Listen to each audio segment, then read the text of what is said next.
I feel like we come up here every week, and I can only speak for myself. I don't know about you two. I do my best to stay even-keeled, to give thoughtful, not overreacting analysis. You know good and well that's not what I do. But today... you have to speak for yourself. But today, I'm doing the opposite. As you guys see by the title, today we're giving one hot take for every single NBA team. So, what does that mean? What is a hot take for us? I'm not going to be out here being like, DeMar DeRozan is better than LeBron James. Nothing crazy, but it's, bold. Welcome to my life. Yeah, we're all going to act like Donovan today. That's the episode. We got 3 Donovans on the couch. We're fucking everything is a hot take. We're going to be hating. We're going to be being over dramatic. We're going to be exaggerating. We're going to know all of it for every single NBA team. Almost. Maybe there's a couple that we can't think of anything, but we're going to have as close as we can to 30 hot takes for you guys today. Let's run it up. The cranium is crazy. Oh my god. I mean, I really don't know what to say. Crayon eaters rejoice. But first, before we go into today's episodes, guess what? I have something else for you. What do you have for me? I have a gift. A gift. Dummy. You pointed to the camera like this. Because I got them too. They got to go ahead and deck themselves. All 300,000 you at home, dummies. Moment of the week. If you haven't been around for too long, moment of the week is where we once in a while go back over the last 6-7 days and see what's happened in the NBA. And the most entertaining thing, one of the most funniest things that has happened is seeing Phoenix Suns, Matt Ishbia, and all them boys go ahead and make another trade. Now, we usually don't see non-player trades happen during... Matt Ishbia made a trade? He's the one making him trades. He does that? He does that. Does he like that? He's like that. He loves it. I didn't even know that. I didn't know Matt Ishbia was a guy that did trades. Or when did he start doing trades? Trust and believes he makes them happen. And the blood is on his hands at the end of the day. You make Matt Ishbia sound like a freak right now. Because he is. He's a control freak. I'm not even thinking about freak. I'm thinking like, when you say Matt Ishbia did a trade, it's like, crack addict did crack. Like, surprise. The 2031 Phoenix Suns pick, one of the most valuable assets in the NBA today, has been moved for several picks from the Utah Jazz, or to the Utah Jazz, in exchange for 3 other picks between the Cleveland Cavaliers and also, I believe, like whatever other team. Yeah, it's like the worst of a few different teams and a few different drafts. It's like kind of like a pick swap where you might get different places. Yes. The Jazz have multiple picks in 2027, multiple picks in 2029, etc. The Suns will get whichever is the worst of those picks, which basically means they're probably going to get like 3 Cleveland Cavaliers late first-round picks in exchange for the 2031 pick. 1 great pick equals 3 medium average picks, more bites at the apple. What did you think when you saw this happen? At first, I was confused because like you don't see these kinds of trades often, and then immediately, like whenever weird stuff in the NBA happens, you immediately have to be like, okay, well, what's this about? Like, what's going to happen next? You have to go full Brian Windhorst, full I'm noticing, and then think about like the future. And obviously, the Suns are a team that their vibes are very, very low. You know what they want to do. They want to go out. They want to get stars. They want to make another deal. And the first and initial thought is, oh, they're going to go out and they're going to go get Jimmy Butler. Yeah. You say you want to get stars. No, they want to get a very specific star. Yes. Who is extremely unhappy, who is making it loud and clear. He wants to leave his team. And not just he wants to leave his team, he wants to join Kevin Durant's team. It is very clear that he is forcing his way to the Suns. This is no coincidence, right? Like, this is obviously building up towards that. A star who's also suspended once again. Yeah, that could have been moment of the week again. Yeah. So not only did he follow it up with like, purposely getting suspended, but I think a couple of us saw in the news that he wore like Phoenix Suns themed basketball shoes, the Ling Nings or whatever you call it. He's so shameless. He is hilarious. Like, I'm fully in support of players like forcing their way out of teams whenever shit hits the fan. His specific brand of forcing his way out of a team is just comical. Like, it's so just shameless is the only word I can think to describe it. Like, I can understand why Pat Riley is like really doesn't want to give him what he wants. Bro, fuck this guy. Yeah. Okay, but touching back on the Phoenix Suns, with all their assets right now, do you think what they have is enough to either touch on a Jimmy Butler, or if not, do you think they have enough to like round out their squad even more? Because that could be option 2 actually. I mean, you can't really round out your squad just because like you the way that like their cap situation is set up, it's hard to maneuver, and the only way that you really can make those moves is if like you're bringing in a Jimmy Butler and sending out some big salary, i.e. Bradley Beal and stuff like that. Yeah. So it's really, really hard for them to build around the margins. And so that's why over the last 2 years, you've only seen them in free agency and trades go out and get guys on minimum deals, on very, very small contracts.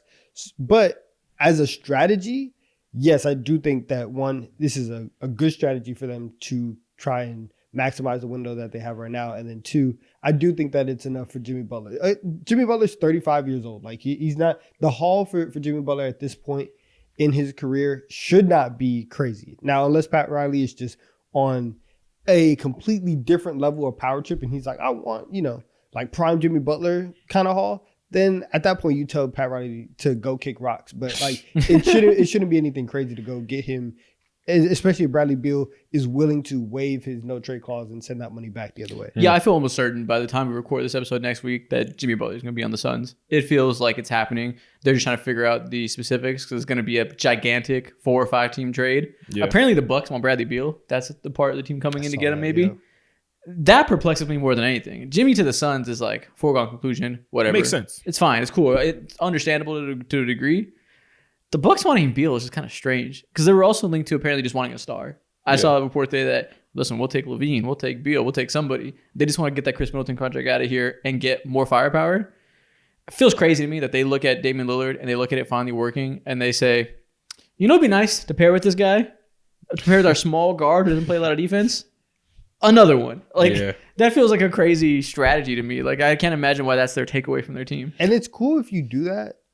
If the guy that you're bringing in is like is a bench player, if it's a rotation piece, to send out Chris Middleton, who you have spent so much time and effort and so much just equity in terms of ingratiating him back into the rotation, to do that and then to throw another like just massive bomb into your team setup, that's the craziest part, is that it's finally working, and now you want to go and do something like massive. Yeah. That's the weirdest part for me with like the Bucks being rumored to go get Brad. Yeah, if there's one thing that I can take away from all this like trade whirlwind and like spin on the news, is that the Bucks have no business in most conversations involving themselves in any trade whatsoever. Phoenix Suns, I completely understand. Like because now I'm thinking about like it's either Jimmy Butler pretty much or nothing. They can't really consolidate into any other trades or trade packages for real because of because they're in the second apron and they have so many limitations, So I mean, if the Jimmy Butler thing were to fall apart and they have to keep Bradley Beal, they could use some of these new picks they got to offload Yusuf Nurkic and get something for that salary. They can only get what he makes. They can't aggregate salaries, like you said. So they can get like a rotation player for Yusuf Nurkic, maybe if they're dumping off a pick. Like if they're like, hey, Raptors want to give us Kelly Olynyk, give us somebody competent, we'll give you Nurkic a salary and a pick. They do something small like that, but it really is Jimmy Butler or bust because anything else doesn't really change their lives. Even that, I don't know if Jimmy Butler changes their lives, but it's something. Their path is pretty much set. Nothing's changing for Phoenix. I don't have it in me to get too excited either way for them. Like, I'm so over it. Yeah, there's not a move outside of getting a like legitimate top 10 player on their team that would make me feel like the Suns can make the Western Conference Finals. Yeah. All right. Well, fuck them. Let's stick to the Suns as the first one of our hot takes today. I'll go first. You have them? Yeah. The Suns are on my list of one hot take for every single NBA team. Listen, this one is very easy for me. I don't even know this is a hot take, actually. Okay. My hot take for the Phoenix Suns is Devin Booker, Kevin Durant, and Bradley Beal is the worst big three in NBA history. Which I know it's easy to say that because they suck. So like it's easy to say that, but there's been some mid-ass threes in NBA history. Whenever you say that, how are you defining worst? Threes, I mean... How productive they are on the NBA exactly court, what it sounds like. How they work. It's the worst. Sense. That's the biggest failure. What are the worst big threes that we've seen? Okay. Well, what is big three? Think of like 3 star level players. 3 max level players. They make the max star money. They've been star players. And when you acquire them, you're expecting star caliber play. Yeah. If we're going strictly based off of outcome, I would argue that the Nets big three could be viewed as one of the worst. Even that I disagree with that because they went in 2021. They were just a foot away, not even a foot away, inches away from making the NBA Finals. But it wasn't all 3 of them. Like Kyrie had gotten hurt. Like they won one playoff series. Yeah. And so granted, that's more than that's more than that. So if that's a tiebreaker, all right, they got there. And also they were just conducive. We know why they failed. It's injuries and availability. I feel you, but like that blew up in their face. Yeah, that makes them like you could argue it's up there. It's worse to me to be available and to be together and just be fucking horrible. Like that's the worst. Yeah, it's like even when they are together, I saw a stat the other day. It's just like, oh wow, like when Kevin Durant and Devin Booker play together and they're both healthy, they're like 9-0 or 8-0 or some shit like that. But when Beal's out, like they're undefeated. That number is damning. Yeah, 8-0. Yeah, like you both haven't been healthy for 10 games. That's ridiculous. Yeah, it is. 8-0 okay, so I get it. Okay, yeah, that makes sense. And like if I take the other ones, like with it. What's the worst big three? The Suns' big three or the Lakers with Russell Westbrook? That's tough. We're going mid for mid, but I feel like it might be the Suns. Yeah, the Suns are way worse, actually. I don't know. I don't know about way worse. You can't be way worse than the Lakers' big three with Russell Westbrook. But they won over 40 games. Can this Suns team do that? I mean, the Suns last year were a game away from 50 wins. Yeah, but I don't really count that because like What do you mean you don't count that? They did it. The Bradley Beal thing was just like, did they trade for Bradley Beal mid-season or was it during preseason? They did preseason. It was that, but didn't he missed some time last year? Yeah, he missed a lot of time, so it's just like but no, you still have to count it though. They still won Yeah. plenty of games, but I don't know. This year, again, most teams when they have their best three players on the court, no matter who the team is, you look at the fucking Wizards. You get their best three players, and you look at lineups with just those three players. They're probably going to have like a positive net rating because it's your best players. Every team has to field a certain amount of cap space that makes you afford players of competency. Mm-hmm. This team, when they have Devin Booker, Bradley Beal, and Kevin Durant on the court, has a negative 3.4 net rating. You're losing your minutes with your three best players. That's outrageous. That's insane. And it's if only somebody had seen this coming. Because I feel like everybody in the NBA world was like, I mean, I guess cool. Like, like you got Bradley Beal, but this probably isn't a move that makes you better because you have one, ooh, kill him, two, ooh, kill him, three, ooh, kill him type basketball players. And it makes no sense roster construction. Yeah. The way that the Suns have operated in the last 2 to 3 years where you were in the finals and you had the resurgence of Chris Paul and Devin Booker and they're on this rise and you are able to get probably, the best years of DeAndre Ayton's career and arguably the best vibes in the NBA at the time to now easily bottom three vibes. Bottom one vibes. Are you kidding me? Yusuf Nurkic got sent home. They sent his ass home because he was so ass because it was such a distraction. I could argue for one other team in terms of vibes. Warriors? We'll get to it because they're on my list. Okay, cool. But yeah. The Warriors are probably worse, actually. No. Suns are second worst. No. But bottom three vibes for sure. And there's really no path forward because especially now that you've traded away that 2031 pick, you have no control over for 7 years over your future. Or 6 years For the rest of the decade. 2031, bro. There's like almost no real pathway that they're not going to be asked back then. You're going to be 42 in 2031. That's crazy. The fuck I'm not. You got that way off. My bad. All right, but that one's simple. Not a lot to talk about. This is the worst big three of all time. Yes. If you can think of a worse one, maybe you're right, but I don't want to hear it because I'm going to choose to believe I'm right because this team is the gutter, and I'm just going to ignore you if you provide me with any that are actually worse. Yeah, I would choose the Brooklyn Nets big three way back in like 2013, 2014 when they made that trade. Surrounding KG. No, but they were old though. They were old. Shit. I mean, they were expensive, but like pick wise, were they on max? I'm sure they were still on max contracts, but it's not the same. Like the expectation coming in was that these are three stars who are still in or just after their prime, and KD hasn't missed a step. Like we knew back then those guys were old. The expectations were kind of different. Yeah, and they were also trying to fit into something else with Brook Lopez. Yeah, that's true. With Darren Williams, like it was more of a collective, effort instead of that big three being like the driving force. Congratulations to Phoenix Suns fans. You are a fan of the biggest failure of a victory in NBA history, bro. I love that for you. Listen, history is history. Take what you can get, man. Yeah, they're on some at least. What's your first take, Mo? Okay, so for my first take, let's stay in the Western Conference. Okay. The Denver Nuggets will be the 2025 NBA champions this year. Oh, that's certainly a hot take. Okay. Sticking to that, bro. Listen. So much shit has changed since we've last podcasted. everyone is aware of Russell Westbrook and how he's just been thriving alongside Nikola Jokic, and the numbers are ridiculous. He's hitting the career highs in certain aspects of his game, and so is Nikola Jokic as well. But another pivotal and really important change that they've made, I soft launched it last week because I thought they were just experimenting, but now this is like an actual thing. Aaron Gordon is the saving grace coming off of the bench. He makes so much shit work for them. He is the best defender on the team. He's one of the better passes on the team. He's just like his game. He is who he is alongside Nikola Jokic, but his game is just expanded. And he's like the perfect role player, the perfect pseudo point guard coming off the bench as well, because he has that ability to involve so many players. He makes like DeAndre Jordan look so usable and like not a complete waste of minutes. You know how hard that is? That's so rude. It's 2025. No, I feel you. I think. Yeah, last week we did our tier list and we put them in B. Obviously, some Nuggets fans were upset. Haven't you seen us the last 4 games? Not me. I wanted to put them in A. You want to put them in S. How about you own up to it? I'm comfortable going with A now. There's been like 3 more games since then. They've won them all. And they look better and better. We're getting a more sample size. If you want to go A, it's building up. I'm cool with it. With Aaron Gordon there, obviously he makes their defense better. It's not as horrific as it was when he was out. And early in the season, you remember that first week whenever Russell Westbrook and Dario Saric were a fucking disaster on the bench? They were playing absolutely terrible. Yeah. Obviously, they don't play Dario Saric anymore. But they signed Russ thinking he'd be the 6th man. He'd give them, same reason everybody signed Russ the past few years. You bring him off the bench and he runs your second unit. He plays Russ basketball. He can create shots for others, still do his thing, but in a small bench role. That was like the idea. And they found that no, he can't play by himself. Well, he can, but not to take the most advantage of him.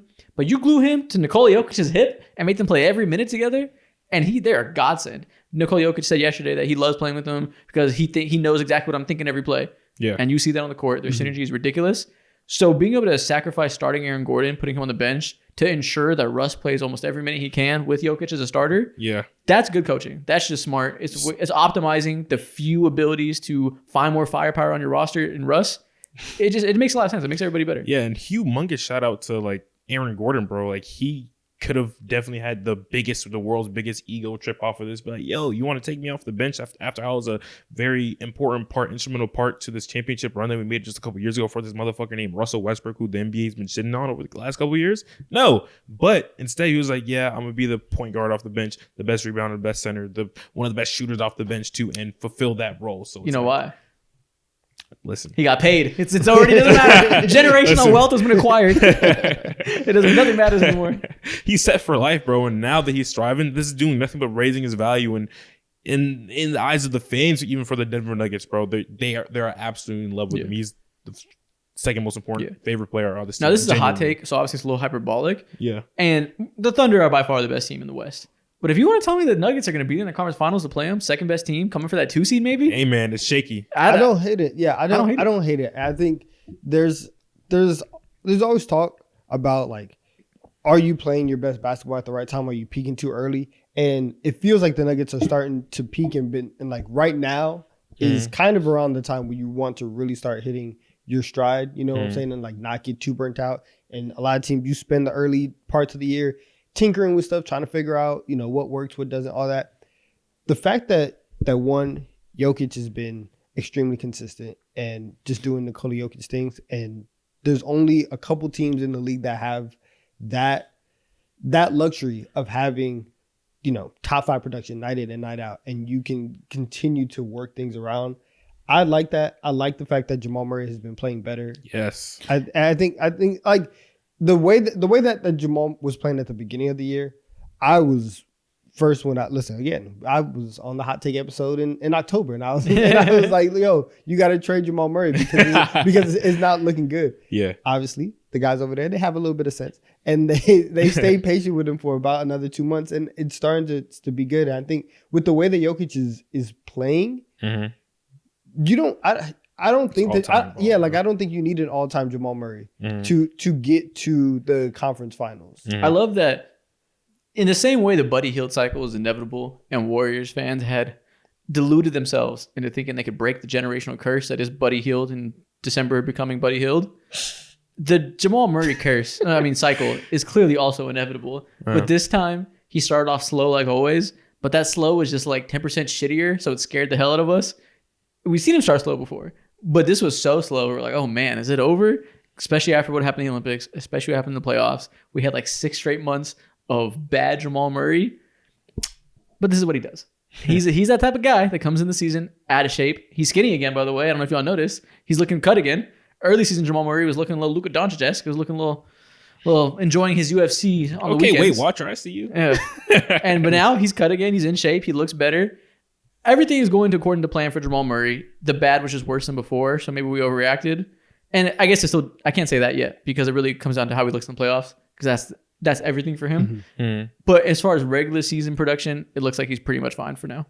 Okay, yeah. Yeah, okay. I don't hate that take, especially because the West is extremely wide open. Yeah. And it's very clearly OKC and then everybody else. On the season, the Nuggets are 4th in offense and 19th in defense. Where do you think they are in offense in the last 10 games? They're probably I'm gonna say number third. 1 or 2. 1. Gotcha. Here we go. 122. They're 1 by far. Grizzlies are 2 at 119 offensive rating. Nuggets are at 122. Yeah. Where do you think they are in defensive rating? Again, 19th for the season. Where do you think they are in just these last 10 games? The last 10 games, I want to say, with Aaron Gordon back and coming off the bench and Russell Westbrook playing the type of defense he's been playing, I want to say they're probably 8. Third. 6. Split the difference. Nice. That is the loudest clap I've ever heard. I don't know how much the mic picked it up, but this room's kind of echoey. That was sharp. I'm a Hall of Fame clapper, bro. This is what I do. But no, I saw somebody, I forget who it was. I think it might have been Hoop Venue on Twitter. Mm-hmm. It was some creator said that he thinks this team now, with how they're playing, with Jamal being back, with Russ having a new injection of life into the team, that this might be better than a championship team. Yeah. The league around them got better, so there's a little more contenders to contend with. But in terms of how they're playing, it's not crazy, I guess. I mean, KCP's a miss, but I don't know. All summer I was telling you I think KCP's impact is overrated. I was wrong about that defensively, but in terms of the offensive dynamics, shout out Orlando Magic fans would be like, nah, bro, you're right. Just to this team, just so they missed that point of attack defender really bad, and that's not necessarily something the Magic need from him. So I underrated his defensive impact, but offensively, I don't give a shit about KCP. So I think that's a perfectly good take. Okay. I'm not sure. I think I still might take the championship team, but if also you want to say that Jokic has gone to like another level, to an even another level, much better than the last one. His shooting's next level. 47% for 3. And so that's the crazy part about it. So if you want to tell me that and then say that this version is better, that's fine. So yeah, they definitely are a contender, and I don't hate the take that they are going to win the 2025 title. That's the take that I believe in, bro. However, I disagree. Let's give every take a W or an L. Let's see if these are good takes. That's a W take. I don't know if it's going to happen, but that's a perfectly understandable take. Yes, it is understandable. 2 W's in a row? I'm going to take your take, W as well. Yes. Of course you are. All right, my first take. And here's the reason why I think that you're wrong. Okay. Because I think that the Oklahoma City Thunder are that much better than not only everybody in the Western Conference, but everybody in the league. And I think that they will win they can win the Western Conference. They will win the Western Conference, even if Chet Holmgren doesn't come back. They will win the conference. That's your hot take? Even if Chet doesn't come back. That's your hot take? They will win the title. But I would have said that yesterday before a hot take episode. Hell yeah. Even if Chet doesn't come back. I didn't know how high because every time that we've talked about the Thunder, we've always talked about them in the context of like, oh yeah, whenever May comes here, like Chet's gonna be there. And so obviously like they're still great, but it has felt like we're waiting to get to the playoffs. People, the best version. There's still some version of J-Dub that we want to see as the second creator against playoff defenses, against teams that are game planning. So I thought that was a little bit hotter than what it is. But I truly think that like I don't think that there's anybody in the Western Conference that can compete with them. Yeah, if you said they can win the West without Chet, I won't guarantee anything. It's January. It'd be silly to draw a complete line in the sand. I'll be shocked if the Thunder aren't in the finals. If they aren't in the finals? Yeah, barring unforeseen injury or whatever, I'll be shocked if they're not in the finals. With or without Chet. I think that they probably need Chet to be a full-strength Boston Celtics. So I won't go as far as to say without Chet they're going to win for sure. But man, if we get at least 10 games of Chet and I can see the full vision of both bigs giving them the versatility to play together and individually with 2 different looks, 2 different styles of offense, if I see it for just 10 games, maybe just 5 games, maybe just 2 games. Fuck it, 10 minutes. If I see it for 1 game and it looks good, I'll be ready to say they're going to win the finals. Yeah, I'm all in. Yeah. I just there's not any more of all-inness that I can be when it comes to OKC. And finally, you know what I'm saying, Shea once again shuts up the haters. Yeah. Finally gets his 50-point game, gets his career high once again. And it's like, at this point, what more do you need to see from him? He's the MVP. Nobody's out meeting him anytime soon. And I went all in on Don't speed by what you just said like you just did not say that. No one's what. So what I was trying to say is I went all in on this Thunder like before the season started. Replay exists on YouTube, buddy. I tweeted that I think this team is going to be this year's version of the 2015 Warriors. That we're going to see a new superpower come, and it's going to be a team that probably defines the next 5 to 6 years of basketball. If this is going to be the team you have to go through, it'll be the 2020s defining. I don't want to say dynasty because who knows if they even win any, but like superpower. You know, the team to beat out West. It's going to be that same type of dominance that we saw from the Warriors when they broke out. So if I say that, I got to think they're going to win a championship. So I've been on the side. But without Chet? Yes. Without Chet. No, they need Chet to beat the Celtics, but I think they don't need Chet to make the finals. Yeah. So I'm with you. That's like easiest W take in the world because I just think you're right straight up. I think it depends how the matchups eventually shake out in the playoffs without Chet. I think if Chet's in there, I'm like, yeah, there should be a lock no matter who's in front of their face in the Western Conference Finals. But without Chet, if they come across like the Denver Nuggets in the second round, outside because like obviously you believe in Denver a lot. Outside of Denver, who in the Western Conference can go toe to toe with them? There's a clear hierarchy, and outside of Denver, there's no one. I would say like, okay, maybe the Dallas Mavericks, but like they've been so injured and battered. I think if they came across the Mavericks, then I'd want to lean towards the Mavericks, a healthy Mavericks team, but things are going to be so dicey because Derek Lively Jr. just went out with an injury. He's going to be out for the next 2 to 3 months. You'd want to lean towards the Mavericks if everybody was healthy? Yeah, if everyone's healthy without Chet Holmgren, I want to lean. Yeah, I'm going to lean towards the Dallas Mavericks without Chet Holmgren. But if Chet's there, along with iHeart, yeah, I'm probably leaning towards OKC. Yeah, I just think that this team. So I'm going to give it a soft L, not hard. Soft L? What can it be a soft W? You can't go up. Right? Be positive. But I just think like this team from 2 years ago, the one that lost to Minnesota in the play-in, it was so very clear. All you need is somebody who is like competent and 7 feet tall, and they're going to be amazing. And they got that last year with Chet, number 1 seed. They got that this year with Chet the first couple games and Hartenstein throughout the year. And as long as Jay Will is not playing center for them, they're fine. He's such a nice guy. No, he is. He's such a nice guy. He'll bring the vibe everywhere, but he just can't be the guy right now. Such a nice guy, but he's so bad. And so it's like, you know, you get a competent center right there, and you know, dare start putting above average NBA players into that spot. They're great. They're fantastic, and especially with Shea playing at this level, they're on a different level. Jay was one of those players that isn't good for the NBA standards, but like imagine his game if he went to like a local pickup game at like UT. If we saw him at Greg Gym. Jay would be a fucking revelation, being that size and being able to shoot like that and moving all slow. Like he'd tear SEC basketball up. Yeah, that's what he did. I know. Where'd he go? He went to Arkansas. Yeah. Oh, okay. Yeah, I could totally imagine him like being that. Like, there's some type of players that like are good, but even if you see him play regular people, like they're obviously better than everybody. They're fucking NBA caliber players, but like it doesn't look insane. Jay Will has that perfect game that if he played against regular people, he would look like Dirk Nowitzki. So you're telling me he is this new age version of OKC's Nick Collison? Is he like that too? Yeah. Really, any tall big that can shoot is gonna look insane against regular people. But also, listen, Jay Will's the personality hire. He's Nick Collison as well, but he's Mr. OKC. People are very, very valuable in a corporate setting on teams and stuff like that. Nick Collison, Jay great Will guy. Gotta be there. He got to be there. So yes, that's his NBA comparison. You know, Nick Collison got his jersey retired by OKC. Yeah, shout out to him. Yeah, number 4. Shout out to him. Hanging forever. Just being a nice person can go a long way. I agree. Okay, your guys' takes were very tame. Those are reasonable takes. Let me just say something that's actually a hot take, I think. I think by the end of next year, by the end of 2026, I think that Khalil Ware will be better than Bam Adebayo. Oh, wow. That's outrageous. You woke up out of bed and be like, I'm going to be dumb today.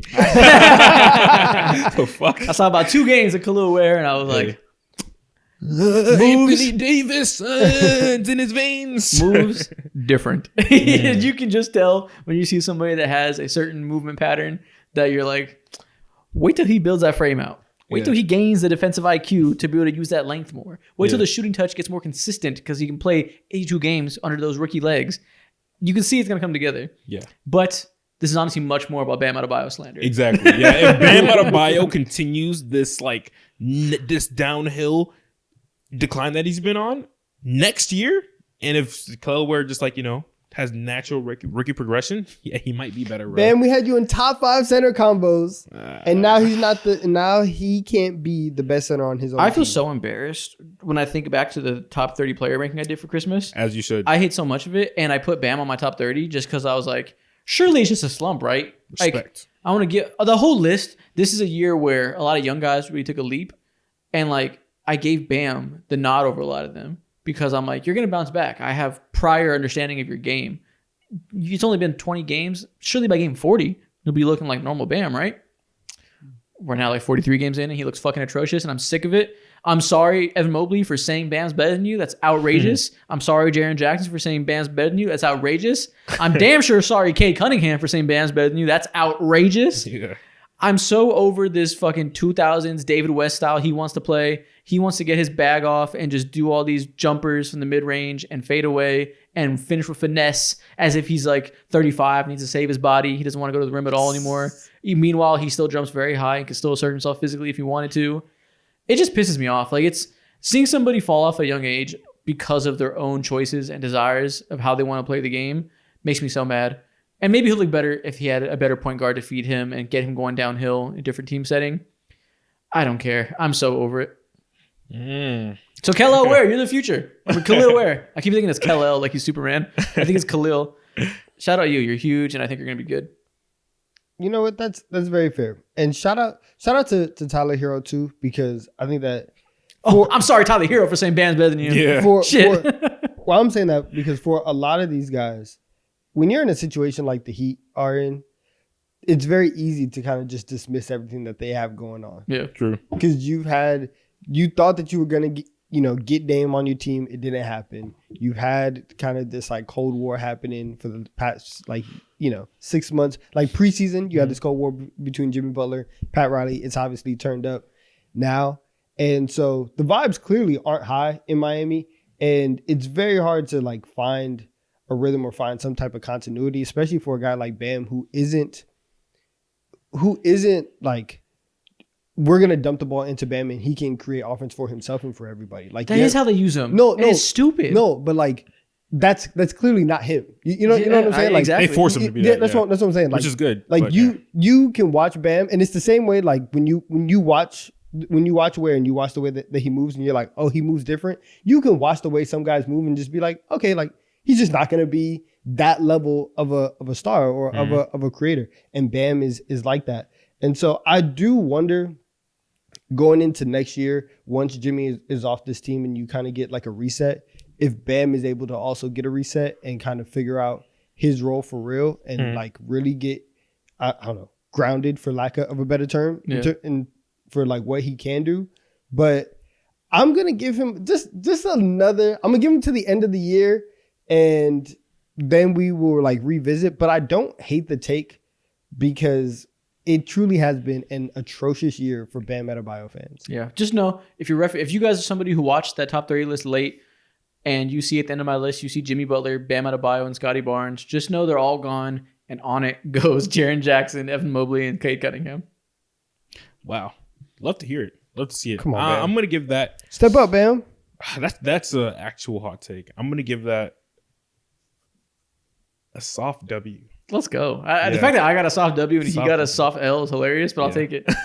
In 2020, when they made the finals, what percentage of his shots do you think came from the rim? 70. Bam. Yeah. Ooh, maybe I'm put that up to 80 actually. I'll go 75. Okay, that's outrageous. In 2020, 59. All right. So that's a good amount. That's 64th percentile.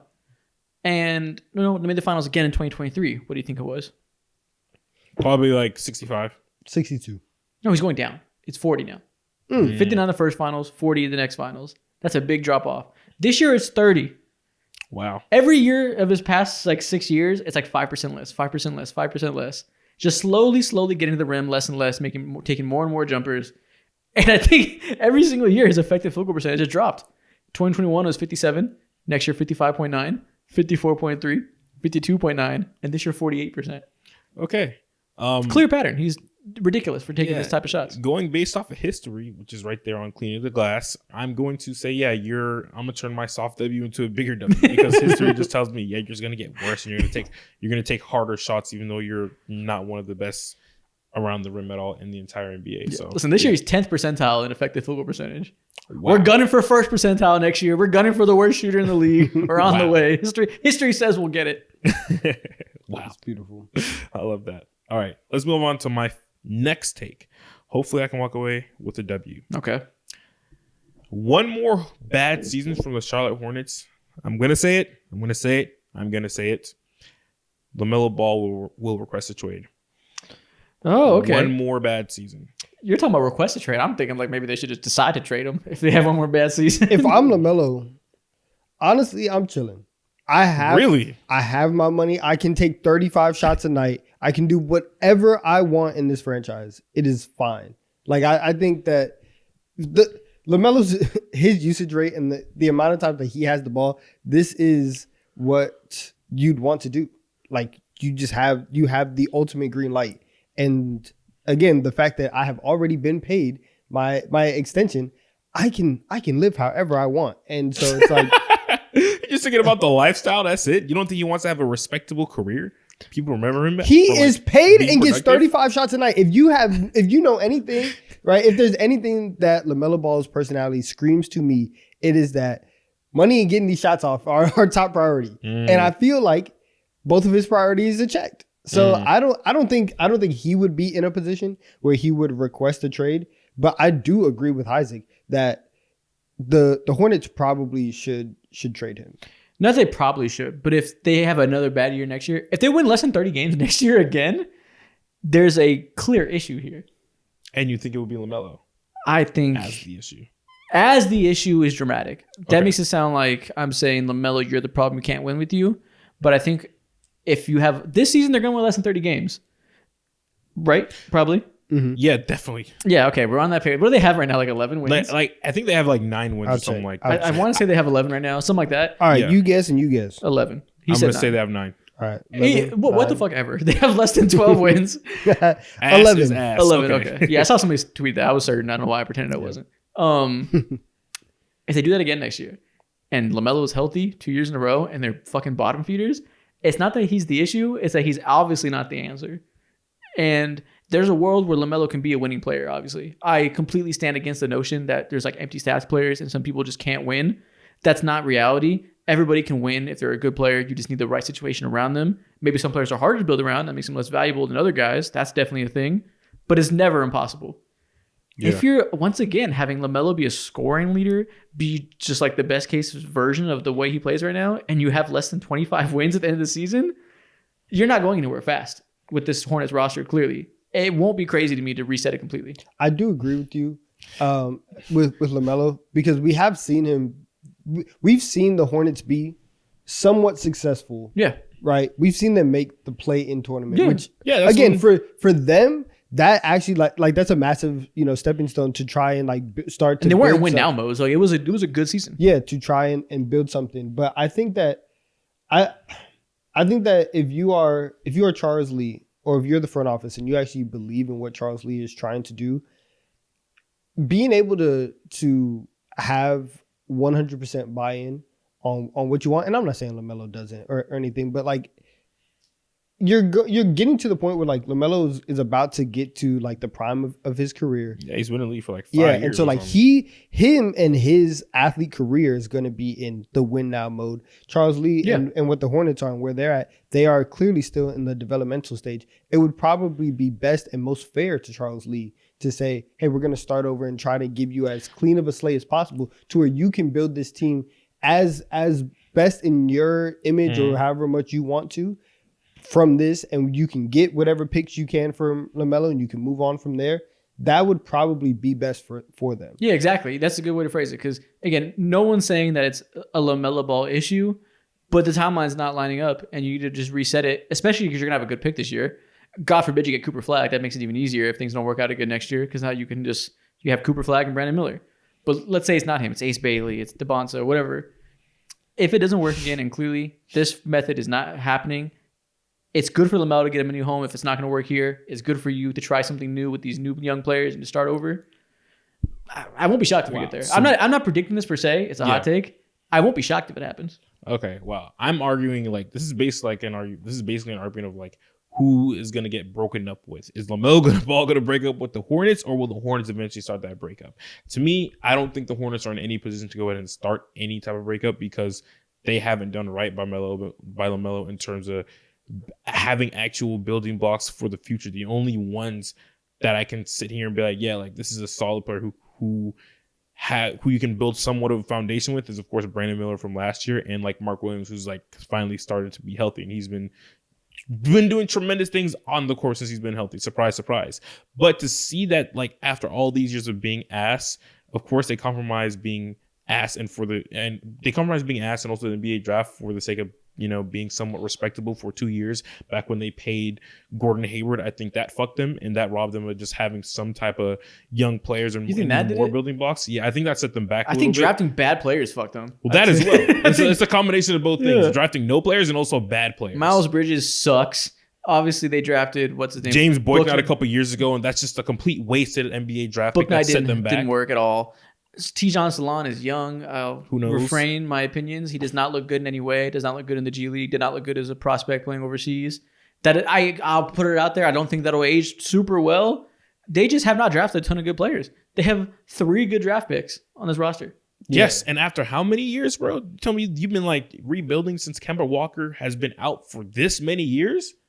Yeah. That's insane. That's a skill issue for these guys in the front office. Obviously. And so when you say that the Hornets aren't in a position to break up with LaMelo, yeah. For Nick Smith, my bad. But also, that's what poverty franchises do. Like they bad teams do things that keep them in the cycle repeatedly. And it takes very, very special people to come in and change everything from the ground up. And like literally the only thing that the Hornets have working for them is the fact that LaMelo Ball is very popular and that you can say we have LaMelo Ball, come watch us play. Yeah. You have that, and you have very cool throwback uniforms.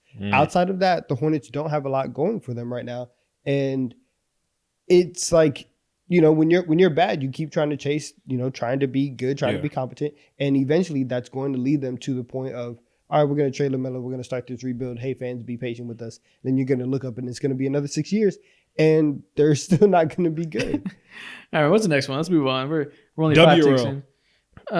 W, sure. All right. Let's do some quick ones. We're only five in. Yeah. Bro, I left to yap. Facts. For the Indiana Pacers, I think in the offseason, right? Because obviously something is going to happen this season that will prevent this from happening this season. But in the offseason, I think the Indiana Pacers should try their absolute hardest to trade for Kevin Durant. And to trade for Kevin Durant. I think that Tyrese Halliburton, his quote unquote resurgence, has shown us that he can be a very good player. Is he going to be 26-12? I'm leading you to the in-season tournament title. No, he's not. He's not gonna do that consistently. That's fine. Pascal Siakam is cool. Is Pascal Siakam going to be the number 1 guy on your championship team? No. Can Tyrese Halliburton be like an offensive engine? Yes. You still have to get top tier production. I think for them going out and getting a guy, KD at this age and at the price that it would probably take is worth the swing. And I think that for the Pacers, they consistently don't like to tear things down. Not that they're like in a position to like rebuild, but this is kind of where they've been at. You already took the swing with Pascal. Yeah. Right? You took one step. You said, we believe in Tyrese. We're going to go get him help. This year, I don't think that the Pacers are going to do anything else. You are kind of in that range where you either take a massive step forward or you stay mid for the next 3 to 4 years. And now's the time you can go make a pretty big step. I think adding KD and adding that dimension to their offense and to their team, that would help a lot. So I think that they should go and do it. What does that trade look like? I think you're cooking. Obviously, Pascal Siakam has to be compromised. Bennett and Mathurin probably will be traded as well. Obi Toppin is probably going to be thrown in there. It depends. I mean, the Suns are like over the apron, so whatever contracts that you want to build a part of has to be there. But I think it's going to be several draft picks, and then also like has to be Pascal. I mean, Pascal is 100% gone too. Even though you want to keep him, he's gone. Yeah, I mean the Pacers are just like constantly in win now mode, obviously. So I'm sure they'll make a trade. I'm almost positive they're gonna try to make a trade. I don't know if they'll be able to get KD, if that's gonna like the cards will work out in their favor. But your general point, if it's time for them to keep buying and just keep buying and buying and buying and making the team as better as they can every single year, you're right, 100%. I think they completely agree with you. I think, and if it's not KD, some star is gonna be unhappy this offseason. Go out and get them. Okay. But yes. I like that. I love that. Yes, I can actually see this happening. Yeah, I'm in ultra buy mode for the Indiana Pacers. Considering who the Indiana Pacers are and how they saw Tyrese Halliburton ascend to a certain level that we're not going to see again, but seeing them just like move off of a piece and try to get better instead of like being who they are, a mid team with mid stars in the Midwest, like they just left who they are, bro. Yeah. They're the most self-loving team in the NBA. Just to break away from that and like not be complacent, I can see them chasing after KD. Yes. Okay. My next team is the Golden State Warriors. My hot take for the Warriors is, if the report is true that they were offered Zach LaVine and a first-round pick. Oh, hell no. I think it probably is true. Or let's not even say that. My hot take for the Warriors is, passing up on Zach LaVine last year is the single worst decision any NBA team has made in the last 5 years. All things considered. That's kind of crazy. Think about it. All things considered, you have Steph Curry. You have the best player that will ever play for your team. He's the last legs of his career. You have a very finite window to make moves last year because you had Chris Paul's expiring contract, which gave you the ability to match salaries with a big contract and bring in people in the door and just spend some assets.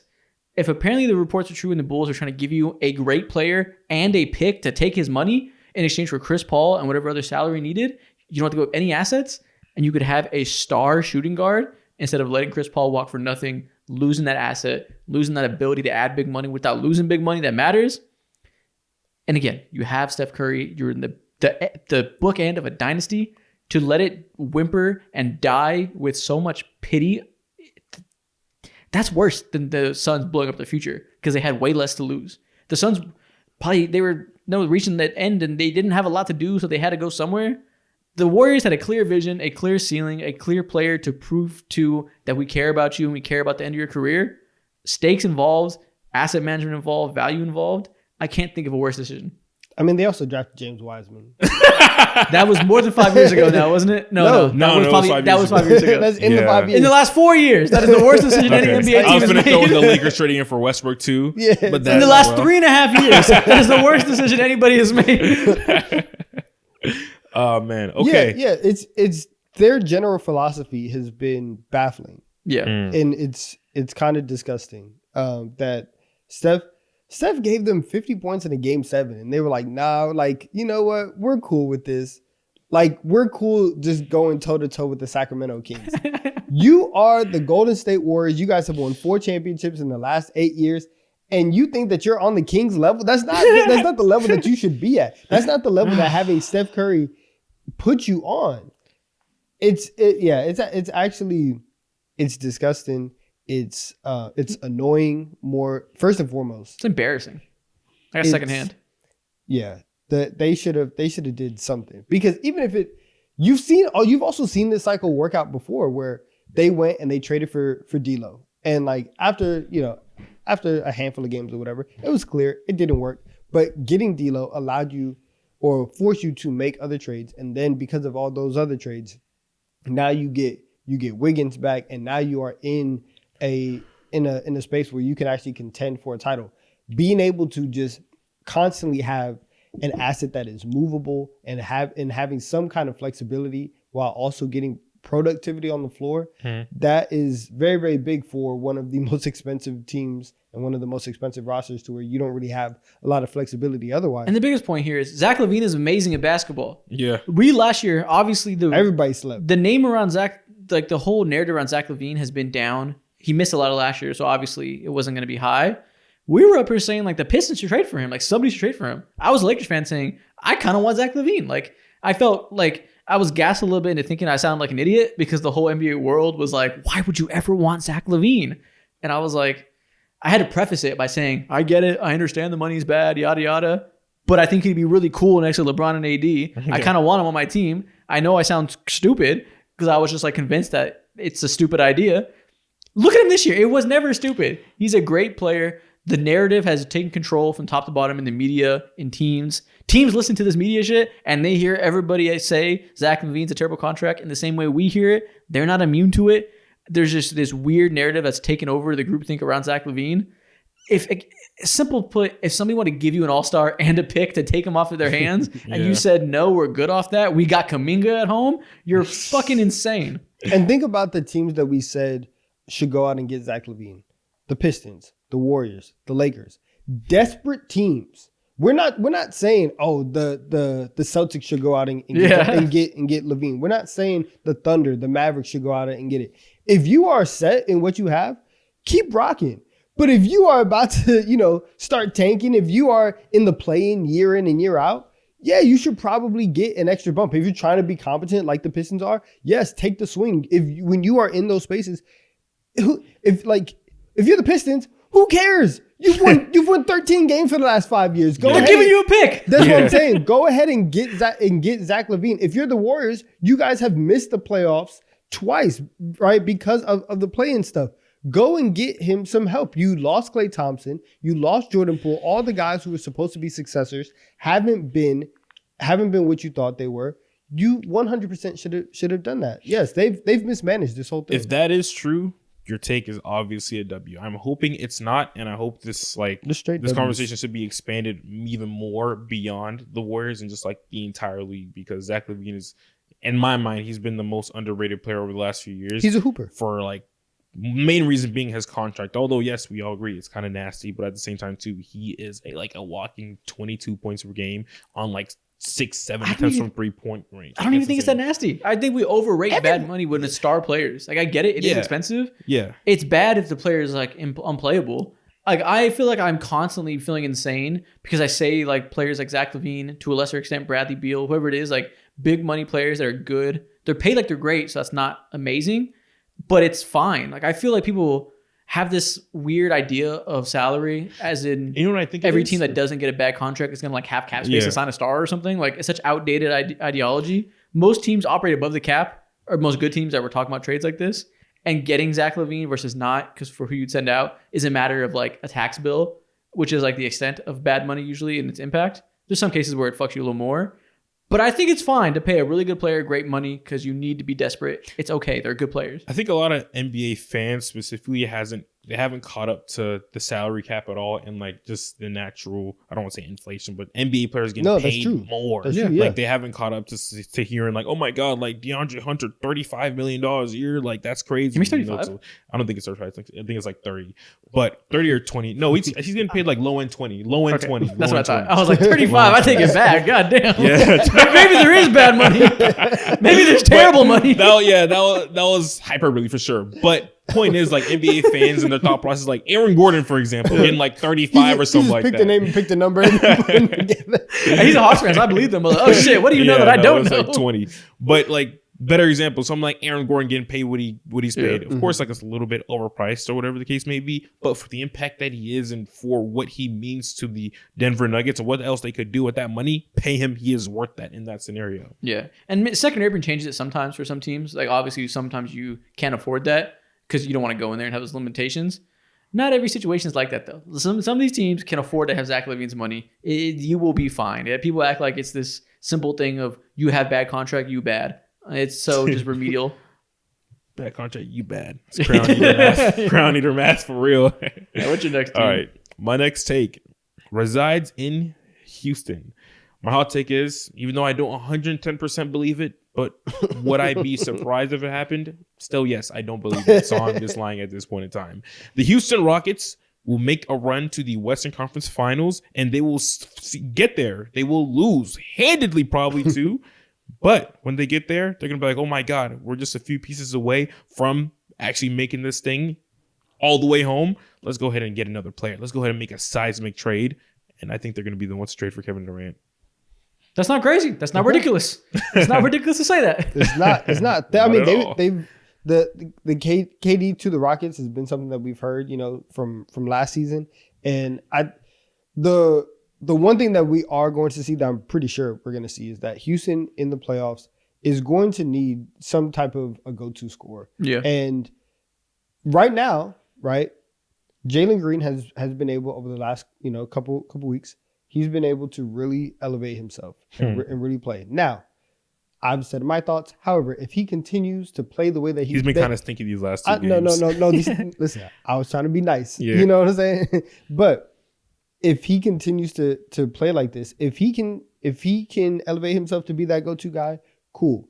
If he plays the way that I think he might play, then the Rockets will reevaluate and say, okay, we should go and outsource this offense. And Kevin Durant is the clear guy to where like it makes sense to move to a place to go. I think I was watching that game against the Cavs. Watched that full game. That was my game for the early slate to watch the whole thing of. Mm-hmm. I saw every second of Rockets versus Cavs. The Rockets were up big in the first half. The Cavs came storming back because mainly for the fourth quarter, they ran zone. They ran a 3-2 zone against the Rockets very aggressively. It was straight up, we're running this zone. We're hardly going to break out of it. And the Rockets had a tough time. Bro, and that's without Evan Mobley, too. That was a Dean Wade-led defense. They had a tough time. tough time with Sam Merrill out there owning the right side of the court. And that's how it's going to look in the playoffs, I think. They're going to come out to big leads. Their transition offense is utterly ridiculous. Yes. Having Amen Thompson, Cam Whitmore, Jalen Green, all these guys sprint in transition. Sengun's really good at bringing it up as a big man there. Like, they can come out to big leads because points can pour in fast playing that way.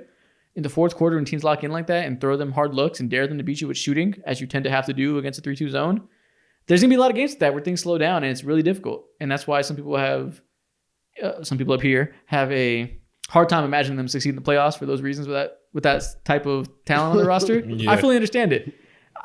I think you're right. I think obviously they need a player like Kevin Durant. Yeah.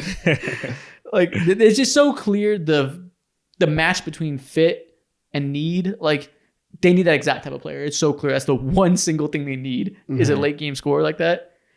Even if it's not Kevin Durant, I'll be shocked if they don't try to find whoever that can be. Yeah, whether it's like Kevin Durant or who knows, whatever else star player that's available. I don't know, like Larry Mark if he gets traded or some shit like that. Like, they need some tough shot maker. I don't even know if it's Larry. Team. It has to be more like on ball. Who kill him? Like De'Aaron Fox. Yeah, De'Aaron Fox. Even that's better than nothing for sure. Yeah. But they need a talented shooter specifically. Someone that could shoot off ball and on ball. They need one of the Suns guys, whether it's Booker or Kevin Durant. They need one of them. Yeah. Okay, yeah, I like that. What's yours, Donovan? I think that the Philadelphia 76ers should move on from Nick Nurse. However, what have you seen that's made you think he's been bad? However, no, not necessarily. Okay.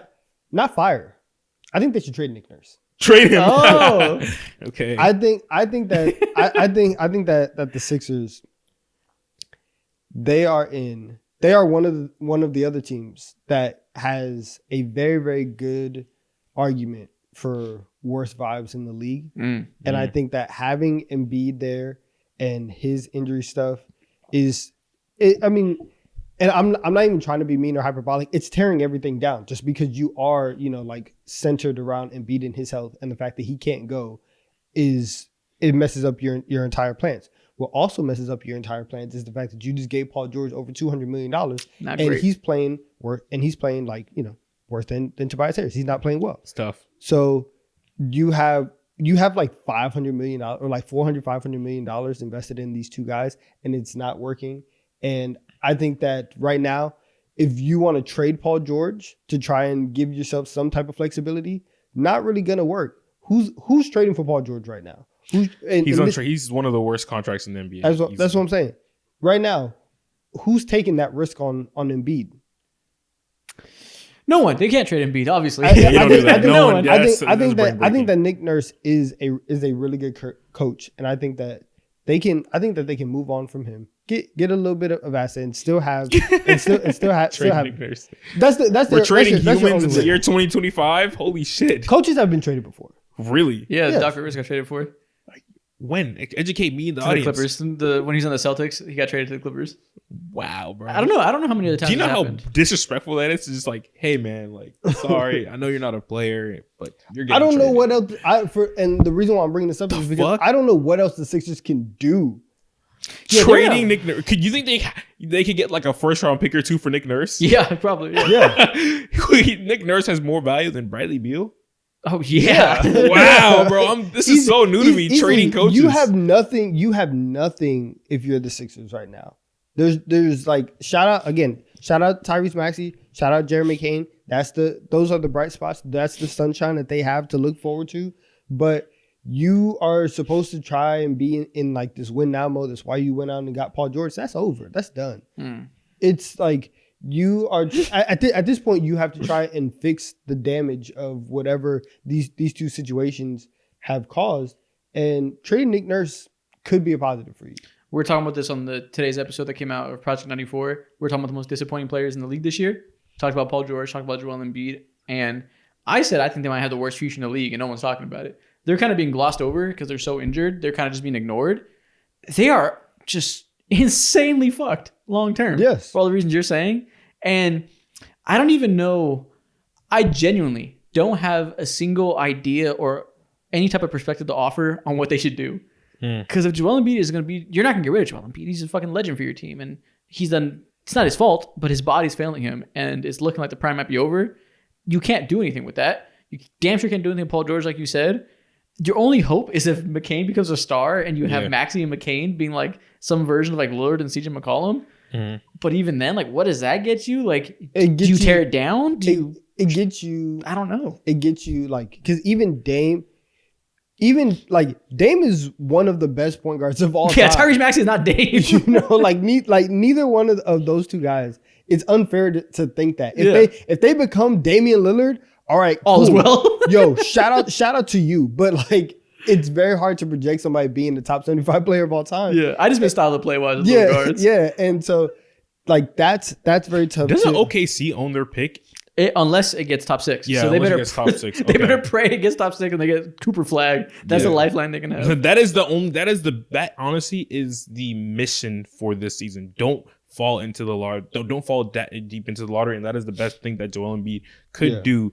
And that's the biggest I'm sorry that he give the front office. I'm sorry. He's apologized for his body sucking. Yeah, exactly, bro. And I think that like one of the worst parts about this is that at least last offseason, the Sixers did basically everything that you wanted them to do. Yeah. You know, like they maximized the cap space as well as you could have done. They've consistently done the best thing that they could do over the last 2 years. Yeah, and I would go back and I would still rate their offseason pretty high.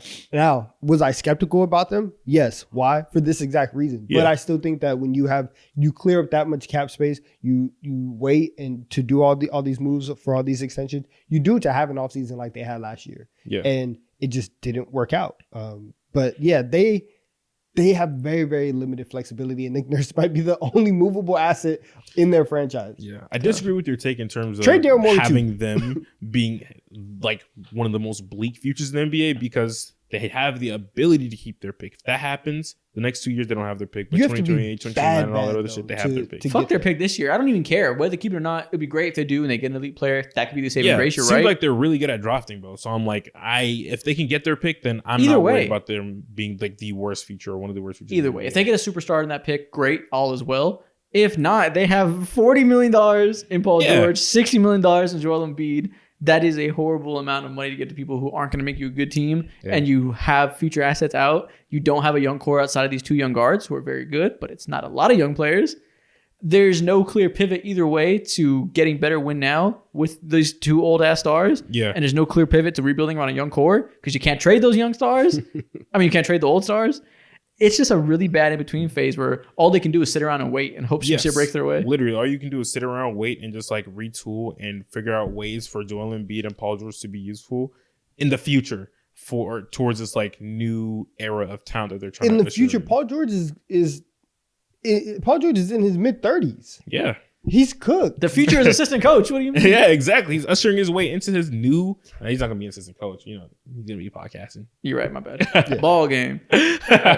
Next team I want to talk about. He's gonna be on NBC. Yeah. Let's talk about the Dead Detroit ass. Pistons. Oh, it's got to be hot. It's better be piping hot, bro, because I believe in them. Listen, apparently everybody believes in the Pistons now. The Pistons PR in the last week and a half, 2 weeks has been absolutely insane. And I'm so happy to see it. I'm so happy to see Kate Cunningham get a shine. As everybody, I'm not even going to claim it because he was the number one pick. Everybody likes the number one pick. I loved him. Everybody did. So it's not like I liked him first.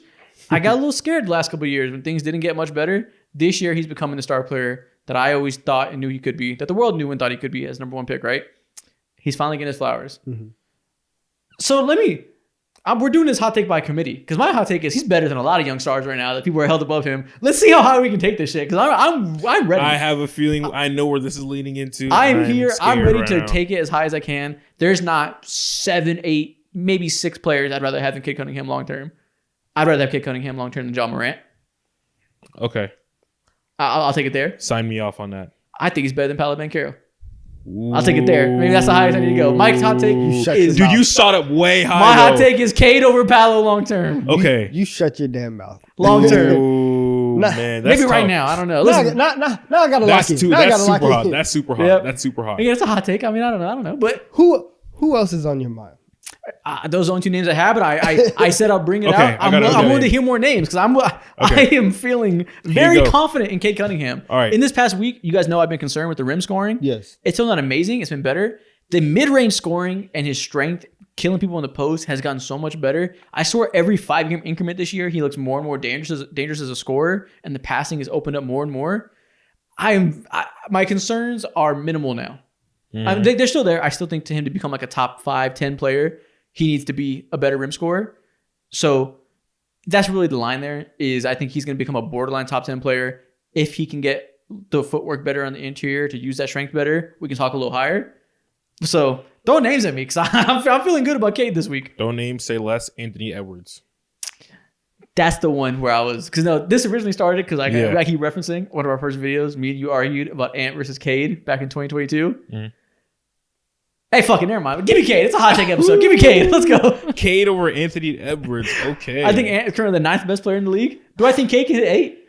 Yeah, if we were to do our top 10 players in the NBA right now as we speak, Cade is 12 for just this year. Just this year. Overall, totality. Listen, I didn't have him on my list when we did top 30 players because I had him at 34. He's easily top 15 if we were to update that list. I had him at 34 in December when he had a couple weeks of getting heating up, but I was like, I don't want to overreact to young players like I did before.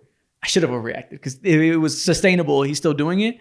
If we redid top 30 today, I would probably have Cade at 20 or 21, really? Something like that. Okay. Just because it is still 1 year and it's hard to be a top 20 player. I think I had Jaylen Brown 19 or 20. Mm-hmm. Yeah. Cade's better, right? He's better than Jaylen Brown. So maybe Jaylen Brown's having a bad year. So you have so much disgust. No, I love Jaylen Brown. I'm just he's having a bad year, so it's hard to. Yeah, it's a bad name to throw out there. I just every time Jaylen Brown's name is brought, you'd be like, "Oh, this guy's definitely better." I had Dame at 18 or something like that. Cade's been playing better than Dame, so Cade would be in that late teens range if we redid the list for me. And he'll be top 15. This is his first year as a star. Ant did it last year, so Ant's already in 9, 10, 11 range, depending on how you weigh his weaknesses, because he does have real weaknesses. But he's been improving when it comes to playmaking genuinely over the last few games. I remember that game. I saw you tweet about it. I know. Yeah, that was a good game, but it's still not super consistent. Yeah, I mean, just to see that growth similar ways, to see that growth just like Cade in terms of how he's been improving in the paint, although it's not pretty as you want. Anthony Edwards has been actually developing over the last few games and adjusting to being old man Mike is gone. I gotta actually lock in and see the floor and be willing to get others involved. So yeah, maybe not Anthony Edwards. Maybe I won't go there yet, just because Cade still isn't above average efficiency wise. Yeah, it's really a volume player right now, which is great. It's fine to be at league average scoring efficiency when you're one of the best passers in the league, a good defender, and can handle the volume as a scorer. So maybe not Ant, but after that, man, I don't know. There's Wemby, there's Ant, there's Chet Holmgren. Oh shit! Yeah, gun to your head right now. Stop screaming in my ear. I think I'll take Chet. But that's you're a fake demon. You're a fake demon. You're taking Chet? Really? Maybe. That's a tough one. That is hard. That's a tough one. Chet's crazy. Crazy though? Me personally, I'm taking Jet. I'm taking Cade. I mean, again, Cade is like, for what fans are drawn to for a certain style young player, he's going to be more taken seriously because he's a creator with a ball in his hands and people love that shit. Chet's going to be on a winning team for his entire career and it's going to be because of him. Oh, he's so tough. Yeah, Cade's so tough, but Chet is super impactful. Like, yeah. But that's the line. I think I'm taking him over Ja. I think it's neck and neck with Paolo for me long term. I think they're both going to be top 15 players for a long time. Can probably be top 10. That's the trajectory they're on. Yeah. Other than that, he clears every young player that you can think of, like Evan Mobley, Scotty Barnes, like Franz Wagner, of course, too. I don't know about Paolo. It's a little bit too hot for me right now, but I would not be absolutely shocked. Why is that hot? Would happen. It's a little hot for me right now because they're both young players. You saw those 5 games of Paolo? Have you seen the past 5 games? I seen what he did in the playoffs specifically. That's what I'm referring to. Oh, when he shot 55% from mid-range, how sustainable? I mean, that entire series was like rock fight, so I don't know what to say to that. But anyways, seeing what Paolo has done and just like the archetype of player he is, that just screams like top 10, like lock top 10 because he's bigger. Bigger and like he's been using his body more and shit. Yes. Yeah, that's what you want to say. He's just bigger. That's all he is. But in terms, he's really, again, I'm not. They're both going to be top 12 players. Can and probably will be top 10. Yeah. He's just bigger, which does matter. I'm joking, but that does matter. Like in terms of his scoring, Paolo's also not an efficient scorer yet, but I guess that's where I can see it. I would take Paolo because I think if you are projecting forward, yes, you can get there. But Paolo also has the same thing where like, if Paolo can get really good at the rim, then he can like really get there. It's the same kind of concerns where it's like it's just these finishing things. It's really a race. Who can get better at the rim faster? Because whoever does, they're gonna be ahead of the other person. Because I think Paolo and what he brings, like obviously, yes. Was he shooting like a D-man in the playoffs? Yes. But you know what? I value that a lot. Me too, but like it's a small sample size. I'm not gonna get everything. And it's like and he's also obviously not in as bad of a situation as Cade was in, but it wasn't the most optimal situation for Paolo, and he was able to still have some type of success. So I do want to give him credit for that. And so for right now, I think I'll still take Paolo just because it's fair. We've had a little bit more sample size deeper into the season. Again, it's not Cade's fault that the situation has been trash. Have we though? This version of Cade is a lot better than Paolo was last year. And we had those 5 games to start this year where Paolo was insane.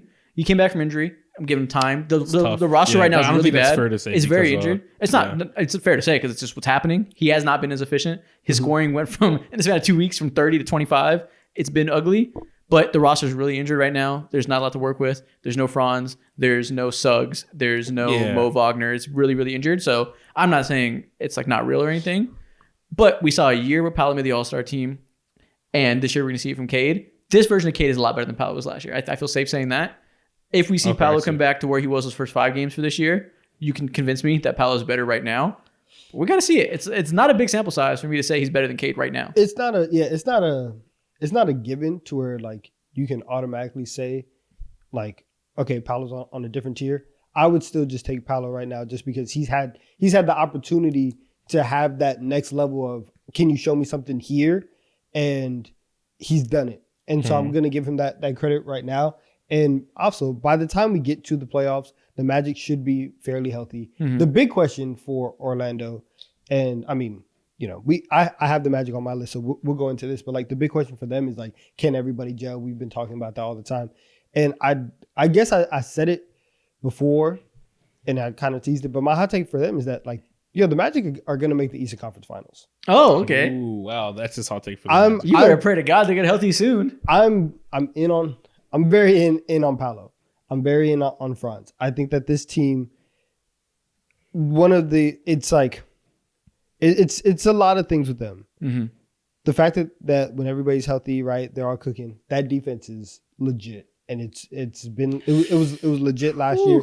And they are one of those teams that are extremely physical and can beat up a team, and their style of defense works in the playoffs. I think the way that Paolo showed himself last year in the playoffs, I think that's real. Franz, the 3-point shooting from last year, clearly we saw that was just a down year, and I think he shot 14% Like it was something atrocious in the playoffs. In the playoffs, it was I didn't even know it was that bad. That's hilarious. He shot. It was a rock fight from everyone on that in that series. He shot awful. I came into the season saying if Franz can shoot like 32%, right? He can definitely do more of that. I think that Orlando has shown that they can go toe to toe with some of the top teams. I think that their style translates to the playoffs, and I'm banking on a little bit of growth from their young stars. I think that they are the team that can shock a lot of people. Yeah, I think next year they're gonna be fucking amazing. I just worry that like one piece away. No, not one piece away. They just need time to figure out the Franz Paolo dynamic with both of them as playmakers. Yeah. I think Franz needs more autonomy as the lead playmaker. I think Franz is better at guiding half-court offense and creating for others. Like he's a better point forward in that way. Mm-hmm. That's tough when Paolo's a better player because he's a better scorer for himself, but Franz is the better playmaker for others, I think, which is weird because Paolo's also a good passer, but like that's a fine line to figure out how to distribute those touches when one guy's a better player, one guy's a better playmaker, but they do both in similar ways. That's going to take a lot of time to figure out, I think, with them both at star level like they were early in the season. When's Franz coming back? Because they need 25, 30 games to gel and figure out that dynamic. It's going to be hard to do that and also have Suggs there because Suggs also looked really good when he first started being the main guy with those two out. When those three guys are all clicking together, I think their ceiling is insane. That's going to be ridiculous top three big defenders who can create a little bit and can shoot. That's going to be insane. But are they going to have the time to figure out the dynamic? Because that's not an easy thing to do. Yeah. Yeah. And I really hope they do, because everything that you're saying about Paolo and Franz, like that's why in my head when I watch them, like they do fit because I like the way that Franz plays when the ball's in his hands. And honestly, one of my favorite versions of Paolo is whenever he's off ball and somebody else is creating and he can just get the ball and quickly go downhill. Exactly. And he's not in the high post area taking 10, 15 seconds. He is, put in these positions where he's 6'10", 2 whatever. He can use his frame to go downhill and get to the basket. That's one of my favorite versions of him. And so that's why I think, like, yes, on paper it may not seem like they fit the best, but they actually do. Yeah, they fit fine. Yeah, when you talk about like the best versions of them, it really does make sense. And so that's why I do think that eventually it will click. And I just think that it will click faster than what you may think. Because coming into the year, it was like them and the Pacers that was like, okay, which young team is going to take the step forward? They were able to show early on, and even throughout all the injuries, their system, their infrastructure can maintain. And so like I believe in their ability to progress. I like that you mentioned Paolo downhill is the best version of him. That's so true. Whenever he's the main ball handler with these ugly lineups with no talent, he's a great passer for his position. He's not a great processor yet. He takes his time. If he runs a pick and roll and they switch it, he starts probing real slow, turns his back to the basket, takes time to look around. It's real slow, real probing, gets into the post. He's so talented that he makes it work and he scores at a high level because he's just bigger than you, has a shooting touch, can make it work. But it doesn't lead to like chaining advantages together to create shots for others. He doesn't move fast enough with the ball in his hands yet, I think, to be the main playmaker. Franz is really good at that. Franz process things a lot quicker. That's what makes it so difficult. Yeah. Because when Paolo's downhill as a cutter or when it's an easy thing to process and he gets downhill with an advantage, he's fucking unstoppable. But like, how do you balance letting him get better at that versus putting the ball in Franz's hands, who keeps things moving a little bit better? It's just tough. And that's no, you go ahead. So I think that they can make the conference finals while figuring that out. When they figure that out, like next year, we're talking like top 2 seed in the conference. Okay. Like that's wow, he's pushing even higher. That's the ceiling. When they figure it out, not ridiculous. Yeah, when they figure it out of how to do it consistently, they're one of the best teams in the conference. But I do think that they like they'll play a first round. They'll play a first round series against probably like the Bucks or the Knicks.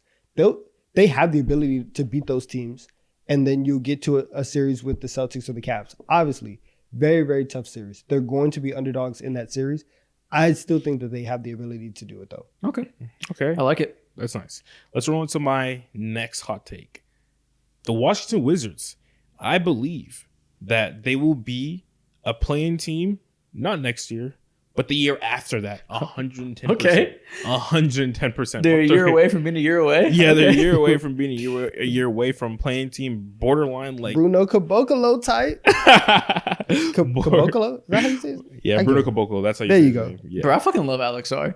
Dude. Alex R's so dope to watch. He's so not good yet, but you see so many flashes where you're like, man, you're gonna be incredible, and I can't wait. And he is the main argument for this conversation right now, because once he realizes like, oh shit, like defensively, I don't think he's necessarily is that, but you see the frameworks of that. He genuinely gives people and teams problem the way he's able to be a rim protector, but also like a roamer, but also on top of that too, he can switch through basically 1 through 2.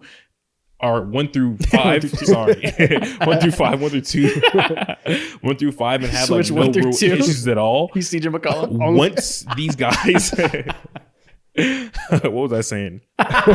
Yeah. Anyways, once these guys figure out like, oh yeah, like we don't really need Kyle Kuzma on this team. I think they figured it out already. Once they have, they know that proposition. I mean, did they really? Because they walked up to him like, yo, do you want to be traded? Fuck knows, bro. But back to my hot take.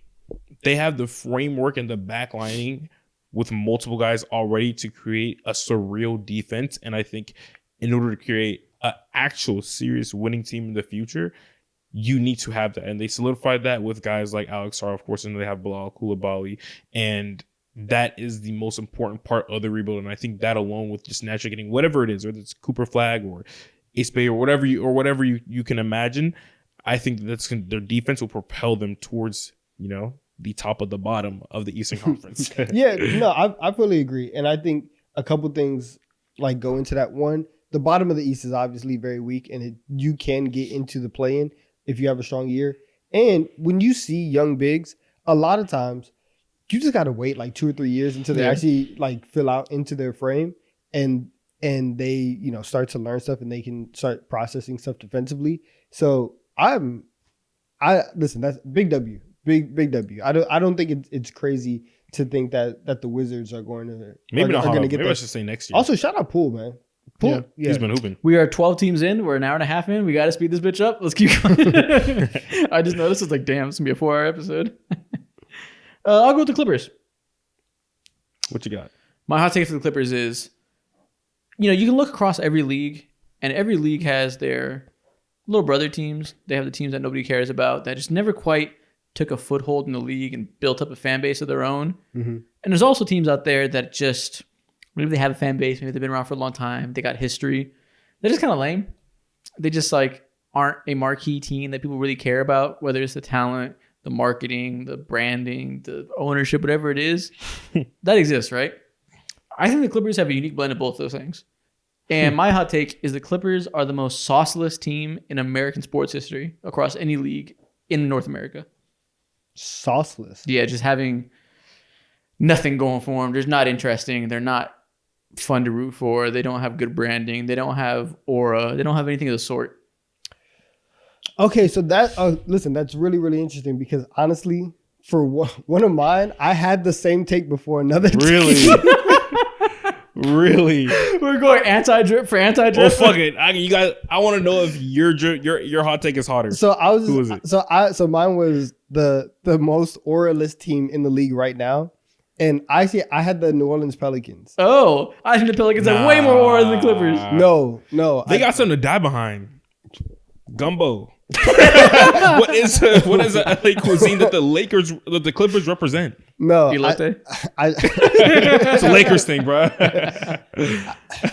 No, okay, so that's very interesting. In North American sports, across any league, point to me a team that is more sauceless than the Clippers. Ooh, any league. Now it's too easy if I say in the NBA. Fucking obviously. Yeah. Now, okay, so like, well, before this season, you can make. Listen, the Arizona Cardinals are kind of they're kind of up there. Like they've had runs, and so okay. but like they've been pretty bad for a majority of their existence. I would say, are they more sauces than the Brooklyn Nets? Absolutely.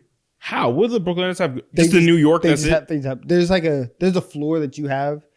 What is it though? In Brooklyn's cool, and they have good jerseys. They got good coffee, like yeah. They're a good uniform. But here's the thing: the ceiling of Brooklyn is still higher. Like out of all the major market teams, if you go to like Miami, LA, New York, Chicago, the Bay, right? All I don't know. I disagree. The coastal elites. I think the Brooklyn Nets, unless you think the jerseys carry that hard, I just on the court in their history over the last like 10, 15 years or whatever, they have nothing. Well, the world exists before those 15 years. That's the thing. That the Nets have history in New Jersey. They did some stuff. New Jersey, I'm talking about Brooklyn though. It's the same franchise. They have a deeper history. The Clippers don't have that.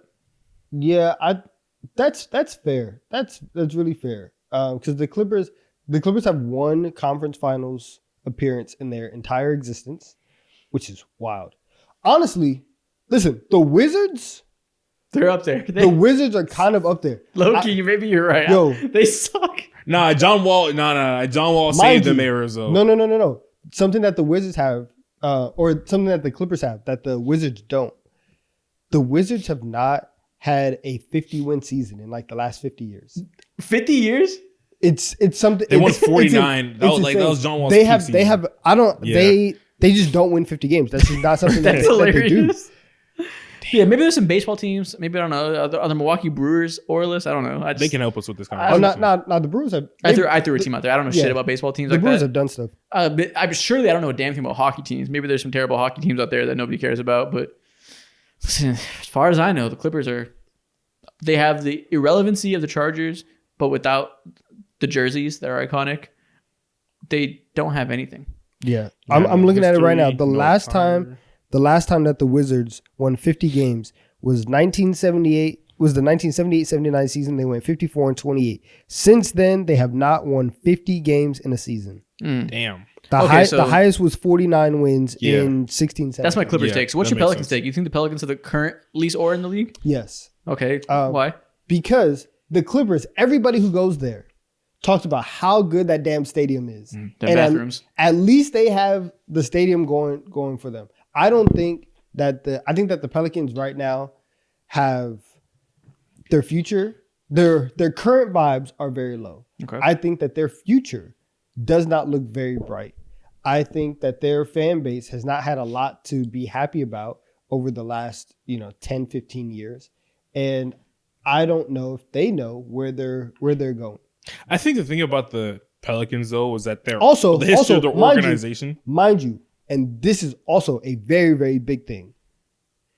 Even though that they are the Clippers, and everybody always asks, what the hell is a Clipper? Having a Pelican as your mascot is kind of damning. I've been informed that Pelicans are low-key threatening, that they're low-key kind of cool. Low-key. Nobody ever thinks about Pelicans in that way, though. And so I don't care what, the nerds on Animal Planet say. You're still a Pelican. It's very, very weird. I'd rather be a Pelican than a Clipper, though. That's awful. I'd rather be a Pelican than like that's awful. Nah, man. But yeah, so that's my take is that I actually think that like whether it comes to the future, and we can actually move this into actual basketball thing, like the future for the Pelicans is also not very bright. I have no idea what their future consists of because you are tied right now to Zion, and they have so many pieces though. They can trade Zion. I think that their future's innately bright just because they have all their picks. Still, they have picks reminiscing from the Drew Holiday trade. But think about what you're saying though is that like your future is very bright because you have the ability to be trash, and like they haven't shown the ability outside of getting number 1 overall picks, picking in the margins or picking at number 3 or number 5. It's not like a thing that they do. Yeah. Now, I think the heads in that front office just aren't the brightest. Like it's again, I said this before in the past. Like it's hard to find the dummies in the NBA like we could back in the day with like the Chicago Bulls or the Brooklyn Nets or whatever it is. But it's clear as day that they're like, when it comes to brightness, they can see clear as day that they are like one of the dimmest lights in the entire NBA. Oh my God. Inside of that front office. What's your next team? It's on you oh man, okay, my next team. Oh, Franz Wagner's coming back today. Yeah, I thought I saw him in shoot around. Yeah, let's sign it off today. All right, let's sign it off today. The Magic are back up. Put the word out. We back up. Nice.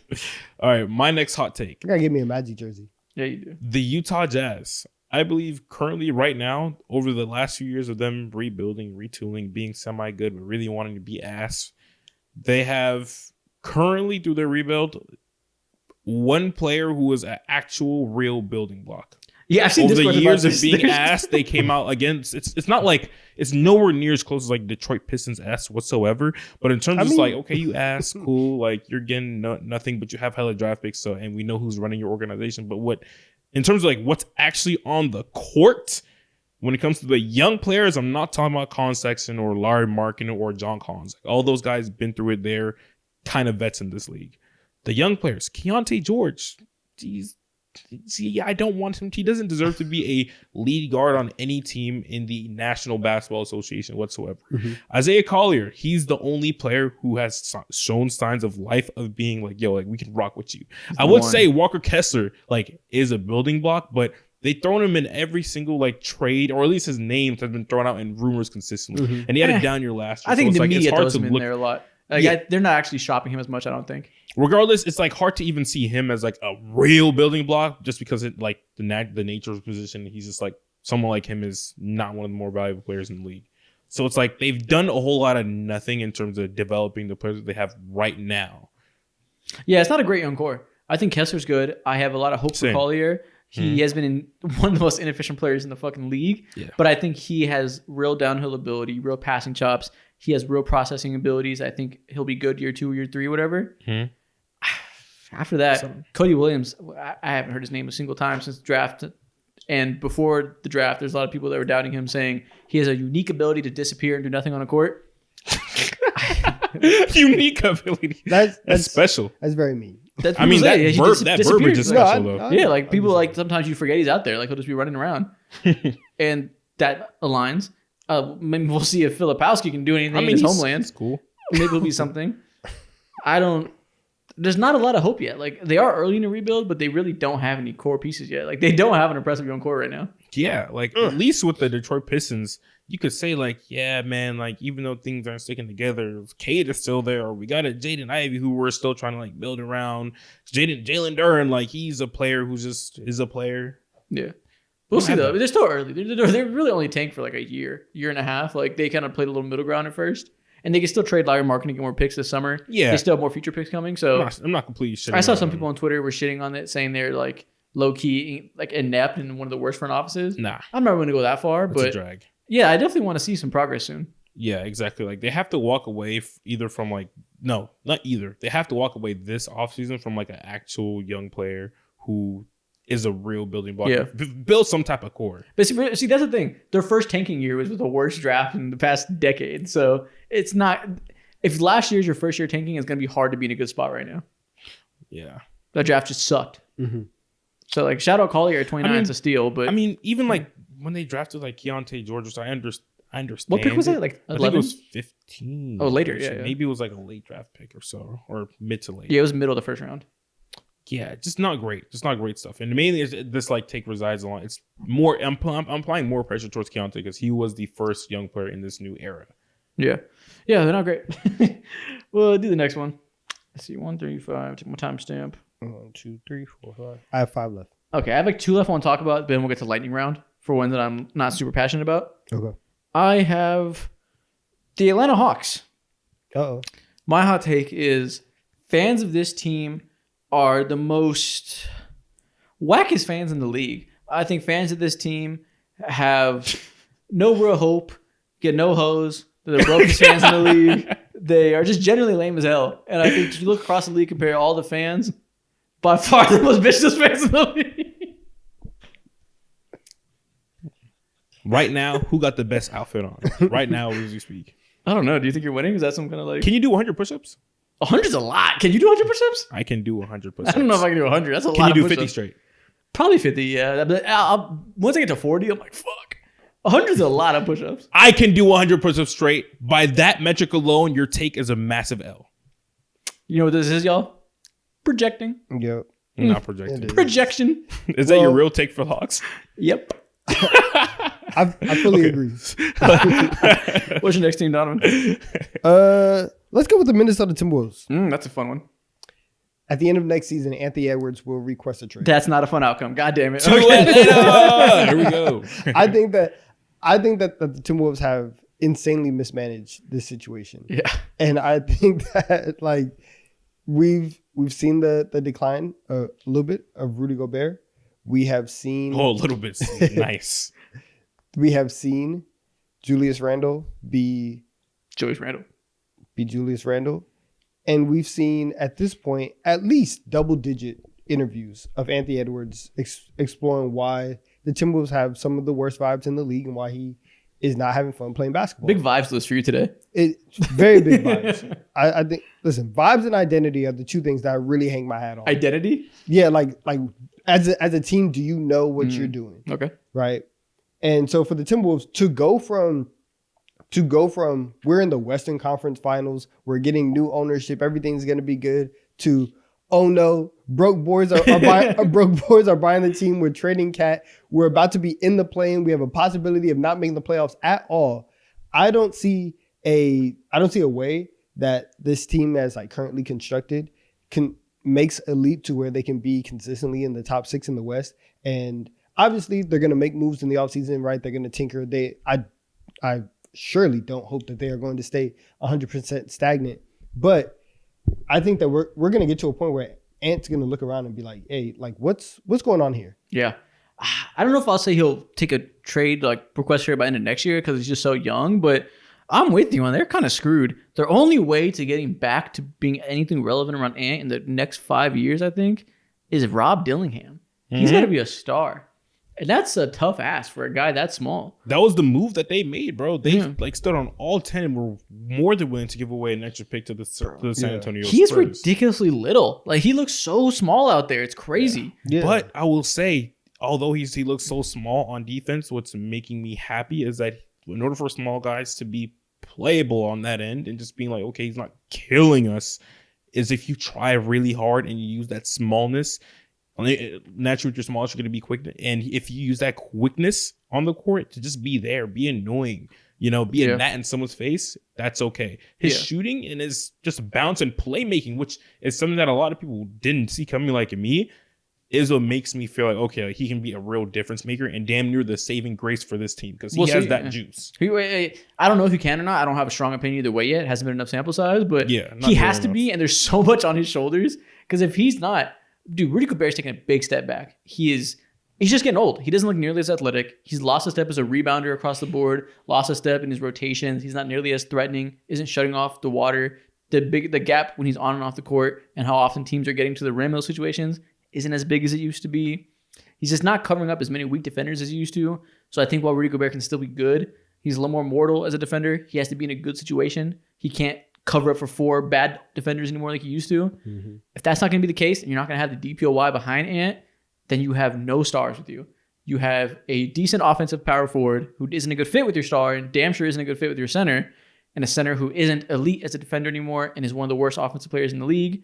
You have a wing who has been disappointing and hasn't made a leap offensively. The defensive value doesn't necessarily make up for that. Where's the avenue for finding another level outside of Rob Dillingham becoming a star? That's all you have. All you have is you have Rob, and then you have a Julius Randle trade to where you can potentially bring somebody back in to help Ant. But like they don't have any. Dude, something that doesn't make sense. What pisses me off is like, okay, if this season's like a throwaway season, if you're throwing away this year and next year, or whatever the length of Julius Randle's contract is, like, why are you not giving Rob Dillingham the minutes in the run that he deserves right now? Because he's been frying people in the G League.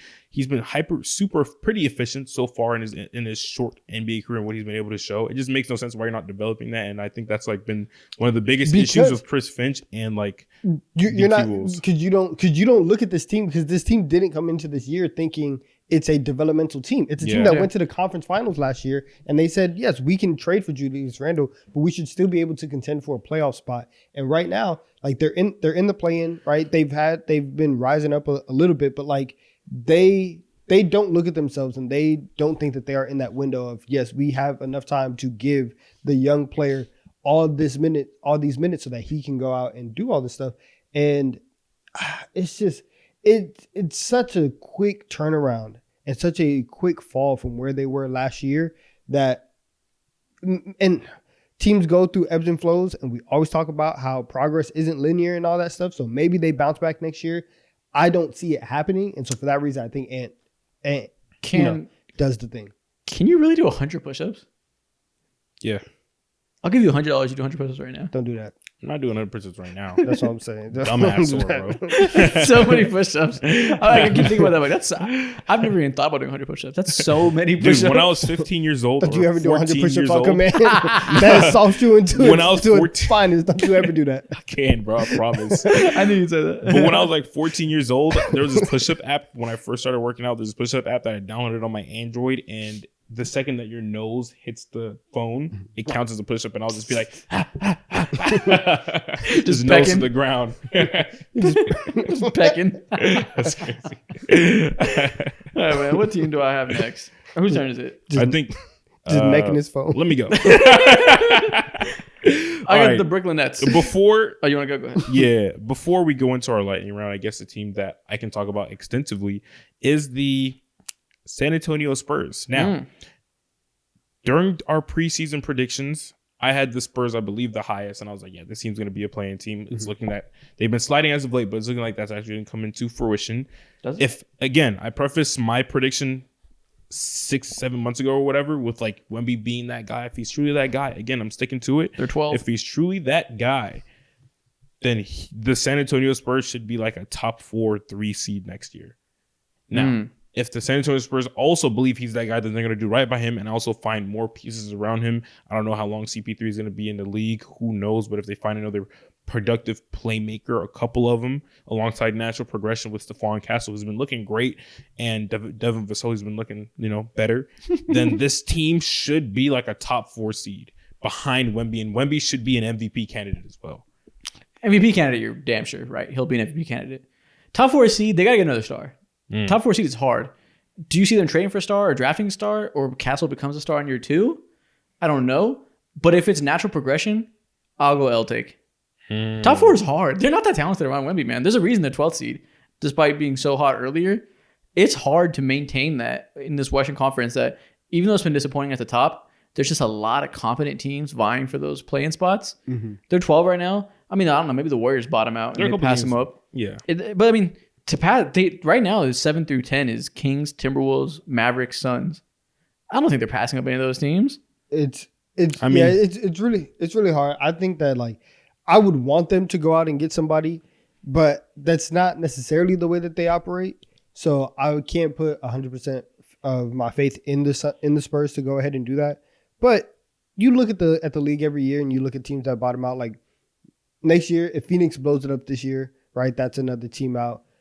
Golden State, we already know that they're going to be out.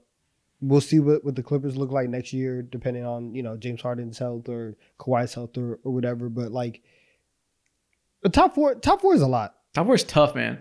And I think they'll make a leap. They have to make a serious acquisition of some kind of talent injection, which is definitely possible. They gotta make like 2. Yeah, a star or like a couple of good big improvements, and they definitely can. So that's not impossible, but.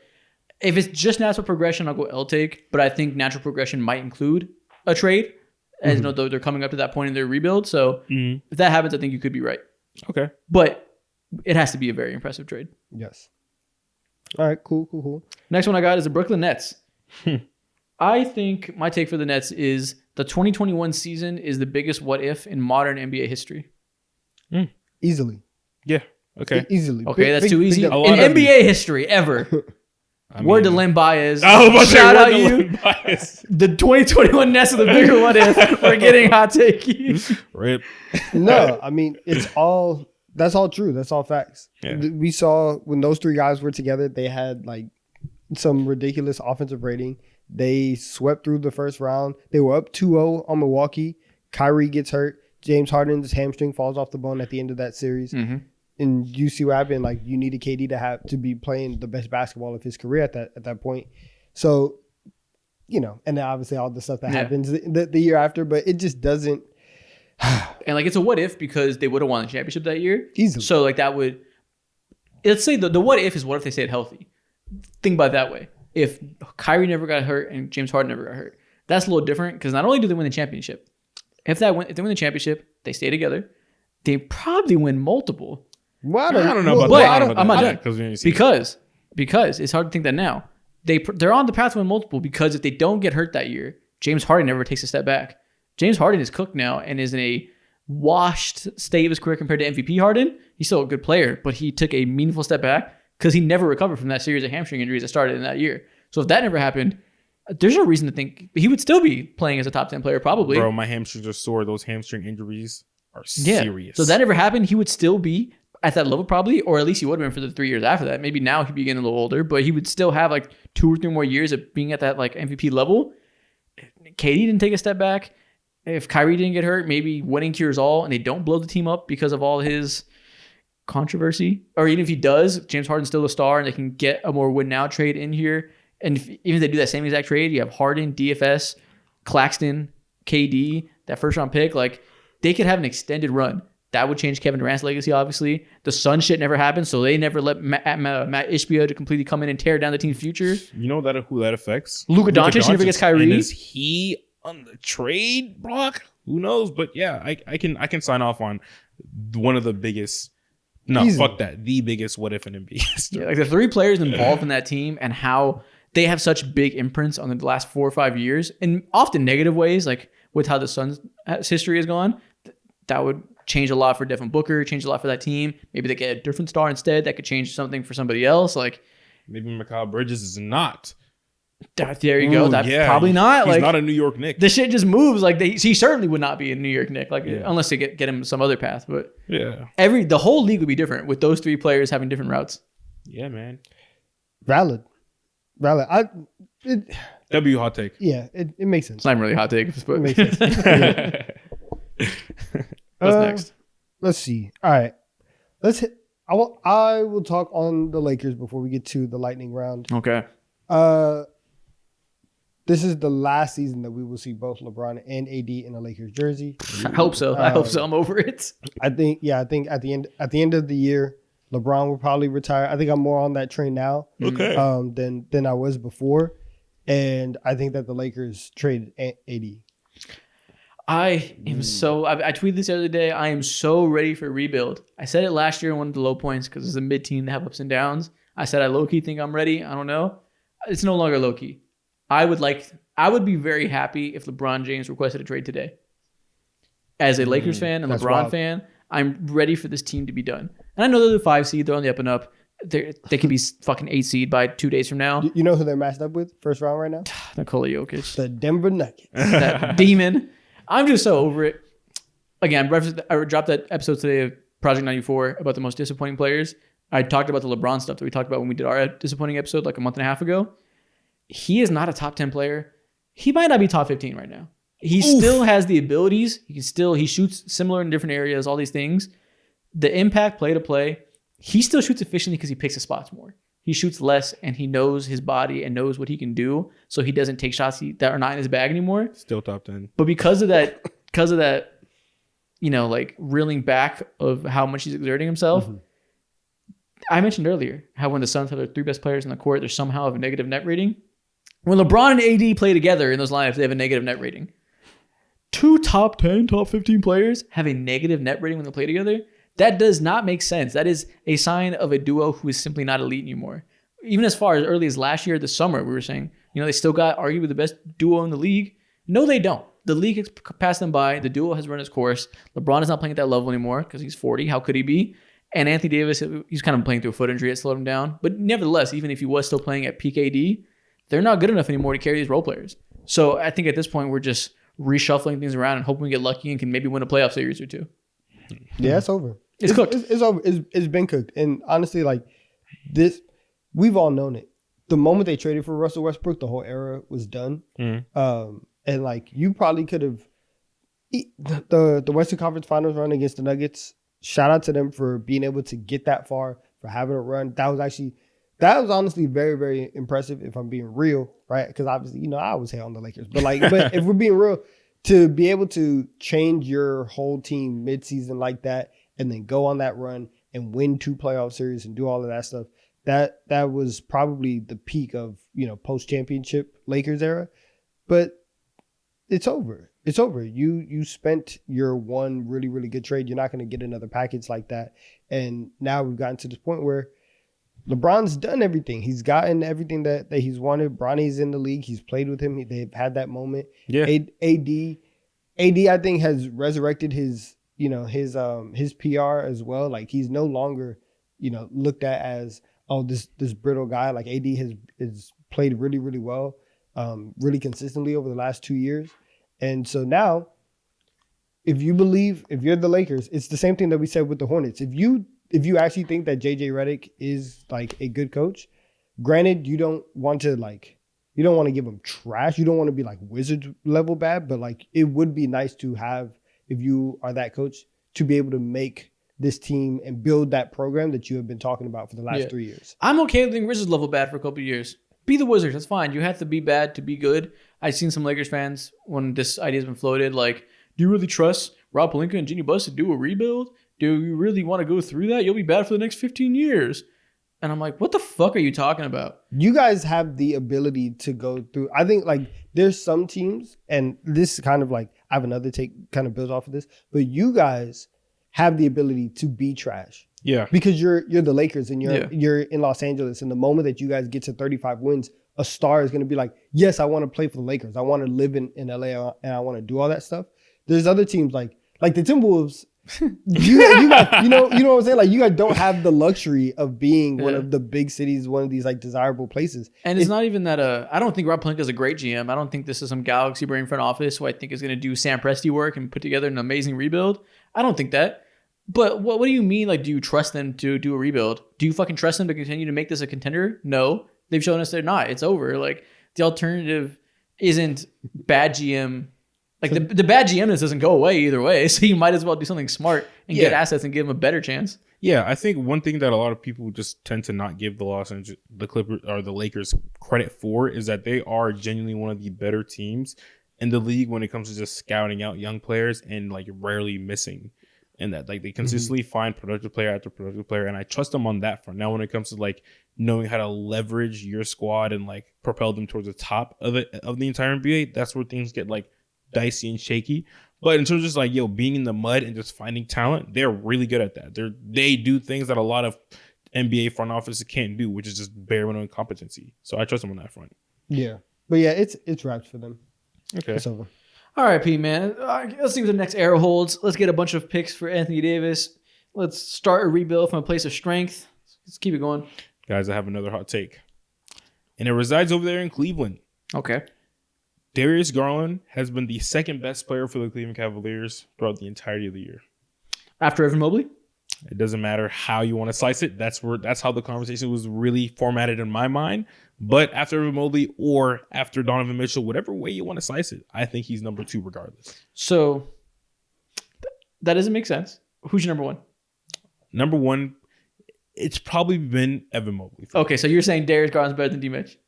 Yeah. There we go. That's what I was leaning. That's what I was leaning. I'm not standing on it. I'm just like, regardless, I think he's number 2. You could say he's better than that. If you were to have the conversation with Evan Mobley, I'd be like, okay. Like, cool. Okay. I don't think it's crazy. That's not ridiculous. D-Mitch has been, again, I said it last week, he has not been particularly good. This last game they lost to the Rockets, he was like 4 for 18 from the field. He's not having a good, efficient season. And it's been glossed over because he's doing it and being unselfish for the betterment of the team and they're winning. That is bullshit. Like, sure, that's some of it in terms of volume. So he's still taking them shots. Yeah, he's just not making his shots. Sure, he's taking less. I would like him to make more than. He's not making as many shots. Yeah. And he's lucky that Evan Mobley is amazing, has taken a star leaf, and Darius Garland's back, and everything's good. So nobody's talking about it. If they want to win the title, he has to figure out how to look at least somewhat like last year's Donovan Mitchell. Mm-hmm. Like, they need that top-end star to have that extra gear against the Celtics. And thus far, like... And it's games like last night in which you hope to see that when they're shorthanded.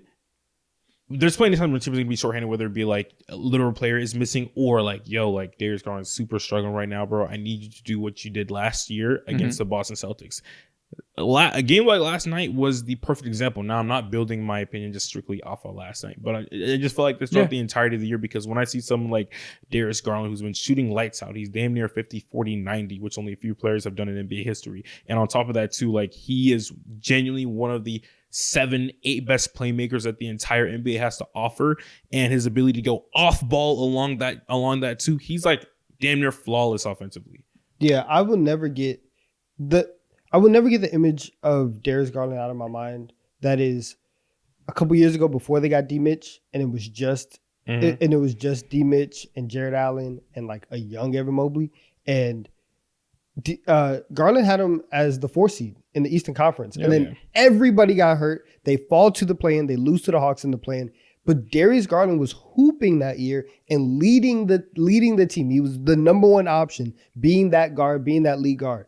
That never ever leaves my mind. So even throughout this entire time of Garland and D. Mitch in this whole era, like, yes, D. Mitch has been the explosive scorer. Shout out to him. But like Isaac has said the whole time, it's very hard to play basketball when you are 15 pounds underweight and your jaw is wired shut the way that it was for Garland last year. And now that he's back, he's just being the Darius Garland that I honestly remember. This is the version of Garland that anytime people talk about him that I think of.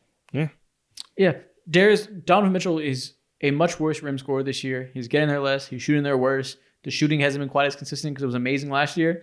He's not cooked. He's not old and washed, but he needs to shoot a lot better. It's pretty simple. I do think it's like partly a rhythm thing in terms of like how you're completely destroying your offense from last year, which is like Donovan Mitchell centric, and it's more like we've been saying, egalitarian offense when it comes to guys like John Moran or Trae Young. Like same thing is happening over there in Cleveland, and their star player is facing the worst side effects of it for the sake of better team play overall. I get why you're saying that. In terms of practicality of how he's playing, it's not Does it that look different. the same to you? I mean, again, he's doing less of it, so like I said, maybe it's just like reps. I mean, this is the lowest usage rate of his NBA career. Yeah, maybe it's just reps, So but like the areas of the lowest. court he's attacking aren't that different. Like he's not asked all of a sudden to be a corner sitter. He's still running plenty of pick and rolls. There's plenty of lineups where Darius Garland isn't on the court and they stagger and he still does those things. And he just isn't as effective as getting by his man this year. Like, and what you're saying is definitely partially part of it, I'm sure. Yeah. Like having more reps probably makes him feel a little better. The confidence is there, but I don't know. It feels like that's such an easy crutch to throw to all these guys when he's just not making as many threes and he's not getting to the rim as much because he's not. The burst hasn't looked the same. The reads haven't been as good. Like it's more than just that. Yeah. Regardless of the fact, Darius Garland, you are so underrated to me in my eyes, and I still think you are. You have been better than Donovan Mitchell this year. Shout out, man. Shout out Darius Garland. It's a crazy thing to say. I love to see it. It is now time for the lightning round. Woohoo! For all the teams that we either don't have a strong take for or it's a really quick one because it's just hard to fit every single team into a hot take format. I'll go first. I have the Celtics. This one I don't really... I put the 2024 team is better than the 2008 team. Than the 2018? I think they would beat them pretty handily. Not handily, I mean, they're great. But Yeah. It's not hard for me to say that team is a better team. All right. Okay. Cool take. I don't. Yeah. I don't give a shit about it, so don't Yeah. argue with me. Yeah. Cool take. Okay. So That's my wait, quick real take. quick, something that I don't give a shit about, but I got to say real fast. The Toronto Raptors are trading RJ Barrett during the offseason. Oh, you think they'll sell high? You think they'll sell high on him? Yeah, No, that's kinda probably. interesting, Because though. That's a good take. with how he's been playing during the first 17 games of the year, he's shot like 35, 36% of the season. He looked like a real playing part, a real like cast member, a part of Scotty Barnes' movie and what Masai Ujiri envisions. But over the last 18 games, he's been shooting 30%. He's back to like the normal RJ Barrett that we know. When it comes to him stepping outside the 3-point line. So with that being said, his season averages kind of tilt upwards a little bit, but in terms of like the perfect cast member for Scotty Barnes and what Masai Ujiri wants, he's not that. On top of that too, he wants a bag, and they just paid Emmanuel Quickly a bag too, 175. Yeah. So it's like someone has to go. That's kind of he's not going to get paid. Listen, I know it's the lightning round, but like it's kind of interesting because like, what team do you have a team in mind that you think like RJ Barrett fits with? A team that has nothing to do with nothing right now. So it's lightning like rounds, keep going. Clippers or the Nets or whatever. All right, my first one, the Milwaukee Bucks. I think that Giannis in this offseason right now is very clear. Like Jokic, best player in the world. I think Giannis gets back into those conversations after this. I'll take. Run. I think that we've been denied for 2 years straight of Giannis in the playoffs. I think Giannis has the ability to get back into those conversations right now. Nope, I'll take Jokic better. Don't care. Wow. I'm just kidding. But yeah, no, Giannis is not that far away, so it's not crazy. Yeah. Is Giannis going to shoot 35, 40% from the 3-point line? That has to happen. If he does that, no. It's like, all right, brother. I promise you, the moment people start seeing Giannis take fadeaway middies in the playoffs, they're going to be like, oh my God. Oh, wow. He's different. Ooh, killing ball. Okay. Who lost that? Oh, my other team That's all it takes. My other team for lightning round. Actually, I had the Mavericks. I couldn't think of a single hot take. Do you guys have a good Mavs take for me? Good Mavs take. I got you. In terms of hot takes, and honestly, maybe not even a hot take. The Dallas Mavericks have the worst jersey lineup in the league. Oh, absolutely. And they have to get rid. The Mavericks need a full rebrand. 100%. Okay. 100% agree. Is that a hot take though? It's a take, and we have it. Okay. Who else is left? Next team that I have the Portland Trailblazers. I'm glad they weren't on my list. What the fuck do you say about how do you start when it comes to Portland Trailblazers? Oh, hot take. Go ahead. Scoot Henderson's good. That is one I had. I said Scoot Henderson's good, and they need to move quickly as possible away from Anthony Simons. Yeah, this isn't even a hot take, honestly. It's just a fact. It's a way for us to mention that Scoot Henderson has been playing really well, y'all. Yeah. Part of it is the threes are going in now. It's 3-point. What's the opposite of regression? Or I guess you can regress in a good way. It's just positive regression. Positive regression. Yeah. There you go. Part of it is that. I hope it maintains because he's shooting like 46% from three in the last 10 games. But the passing looks pretty good. I've caught a couple of the games. The shot's falling from three, which is really making things easier, obviously. And the passing looks legit. I feel like the game is slowing down for him. Yeah. We held out hope all of last year. We said give him time. This year started. He looked absolutely atrocious. And we were like, fuck, I guess I was wrong. Maybe we were just early. Maybe we got to give him more time. Maybe we sold our stock a little too early because he's looking competent. And Crazy. It's still not like star level. But you're building blocks. You got to first look like you're a starter, then look better and better. Mm-hmm. And the last 10 games, he absolutely looks like a starting point guard so far. I agree. Okay. I agree. That's not a hot take. It's just an observation. But it's better we give you guys a little scoop mention than give you guys a hot take. Yeah, that's fine. My next team, the Memphis Grizzlies, they have throughout their history, they've been very, very set on we do stuff our way, right? Grit and grind. We're talking about continuity. They throw all of that away this offseason. They make a big move this offseason. I don't know who, but they are making a big move this offseason. They're bringing somebody. How many teams will we trade Kevin Durant to today? This is the third one. We allude to a Kevin Durant trade. I don't know, but the Memphis Grizzlies, they have something up their sleeve, and they are making the trade so that them and the Oklahoma City Thunder are going to be the two dynasties out west for the next 7 years. Mm-hmm. Okay, I like it. Hot take. John Morant should play more than 30 minutes a game. I would like to see him play full starter minutes. Wait, he doesn't play more than 30? Nobody on that team plays a lot of minutes. He plays maybe he plays 31. No, okay. It's very like 2014 Spurs type stuff. That's why his numbers are down. He's really not that much worse. He per 36, the average is like 26 and 9 right now. Oh, okay. But it's 21 and 7 because he doesn't play a ton of minutes. Yeah. Okay. Makes sense. Last hot take on my end, the Sacramento Kings are going to finish the year as a top 6 seed. They're on fire, man. Shout out Keon Ellis. Who would have thought? You play, you're clearly one of your 5 best players. You put them in the lineup and you start winning games.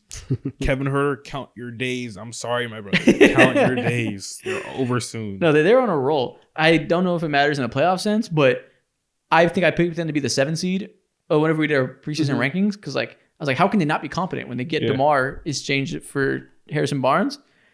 It looked like we took a big L on that, but you bring in a new coach, you play your good players, you get some positive regression, like we said earlier.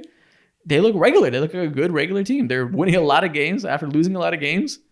Shout out regressing to the mean. Yep. Are you done with yours? I've been done. All right. My last one, the Chicago Bulls. While they suck at their decision. He's going to say they're fun. No. Okay, thank God. No, not that they're fun. I don't think that the idea of building from the middle rather than completely bottoming out is a terrible idea. And I don't think that every time that you have to like go into a new era, you have to rebuild. So what I'm saying is I'm defending their decision to be mid and build from mid. The fact that they suck doing that is not my fault. I don't know. Okay, it's not your fault. It's not my fault. They suck. And then listen. Who are you? I don't know who you are anymore. You're defending the Bulls and their strategy for being mid. Who the fuck are you? I mean, what did you do with Donovan? He's trying to see the light. It's not my fault that they can't. Dude signed one lease in Chicago. Dudes moved to Chicago for 1 week, and now they. I can see it. Season ticket holder. They start pandering to the home crowd. It's not my fault that they don't know what to do, but the idea is not an inherently bad idea. I think the fan base would disagree with you. The fuck is in the Chicago water, man? The execution is bad. Okay. But I can see what they are cooking. I don't see anything. I don't co-sign this. I've been in Chicago for 3 months. I haven't felt a single reason to give them credit like he has.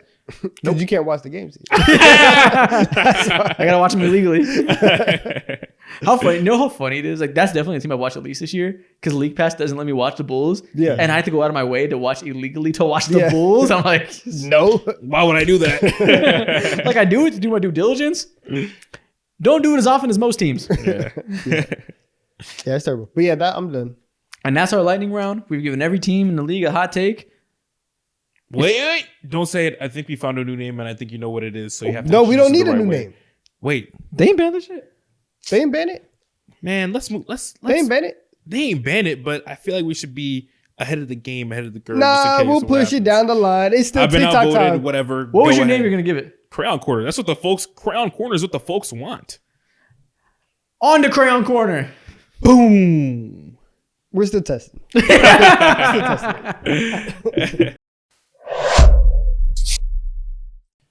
Welcome to TikTok time. That's probably the quietest you've been on the intro of TikTok time. I have no crayons I need you next to- to me, so it's like, listen, the set is not 100% yet. It's like 99%. Damn, no crayons. You're a king without your crown. Yeah, Unbelievable. exactly. Go to bar. So, first thing we're gonna start with today, NBA logo talk. We've done this over the years. We've done a lot of them. We did alternate logos most recently. We've done old versus new. We've done tier lists of logos. Big graphic design connoisseurs on this side. Today what we're going to do, though, I'm going to show you two NBA logos, both from the same city, one in the NBA and one in the NFL. And you got to tell me which one's better. All right. 2 NBA logos? Nope, sorry. that's not what I said.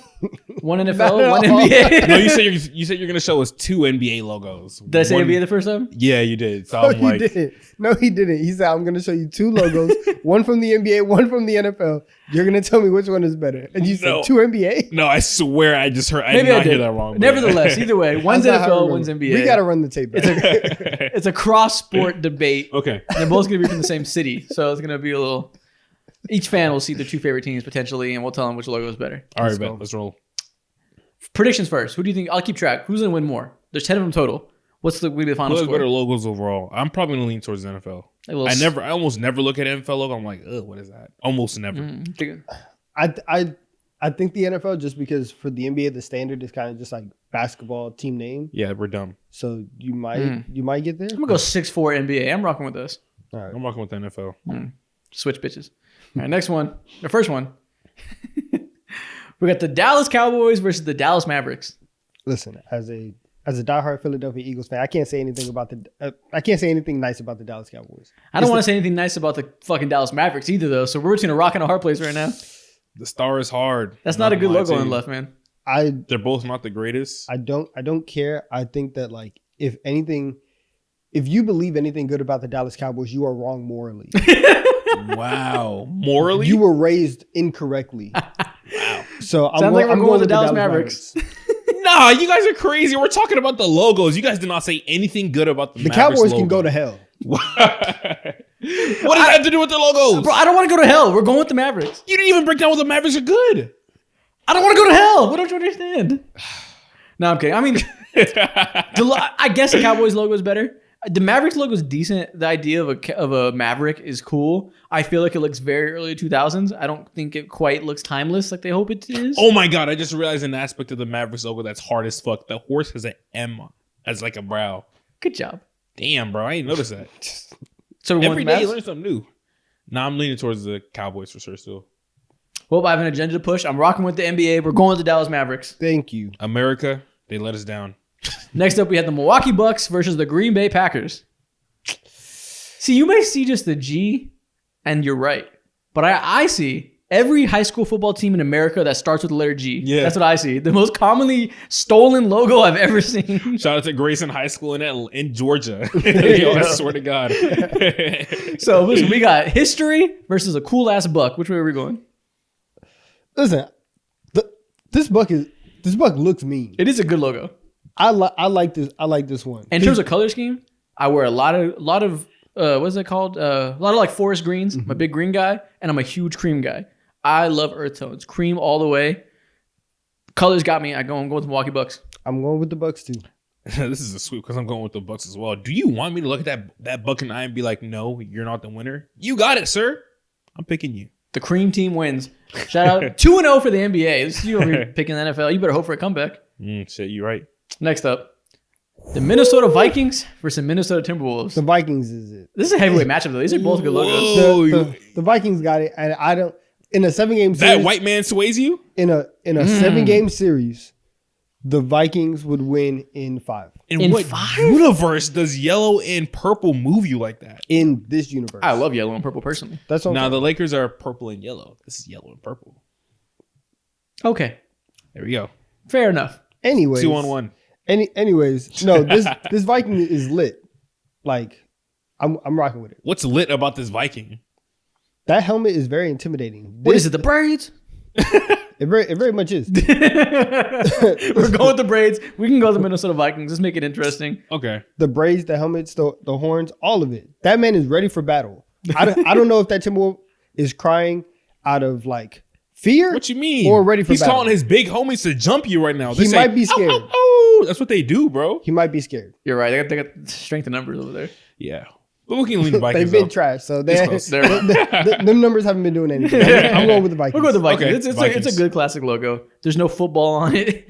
Every NBA logo does have a basketball. If it Yeah. was just the howling wolf, maybe it'll be a little bit better. But there's a lot going on this crest. Okay. Okay, so 2-1 right now. NBA has a lead. The Chargers or the Clippers? The battle of the B teams. I'm going with the Chargers. You're goddamn right you are. Chargers are hidden right now. That baby blue and yellow and that.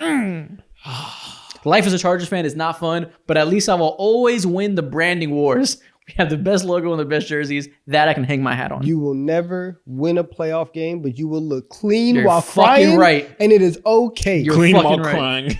You're goddamn right we will. Powder blue till I fucking die.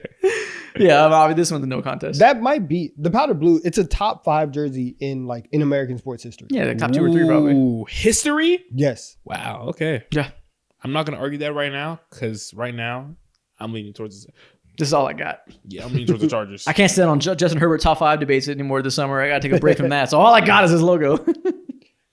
Okay, 3-1 NBA in commanding lead right now. No, it's 2-2.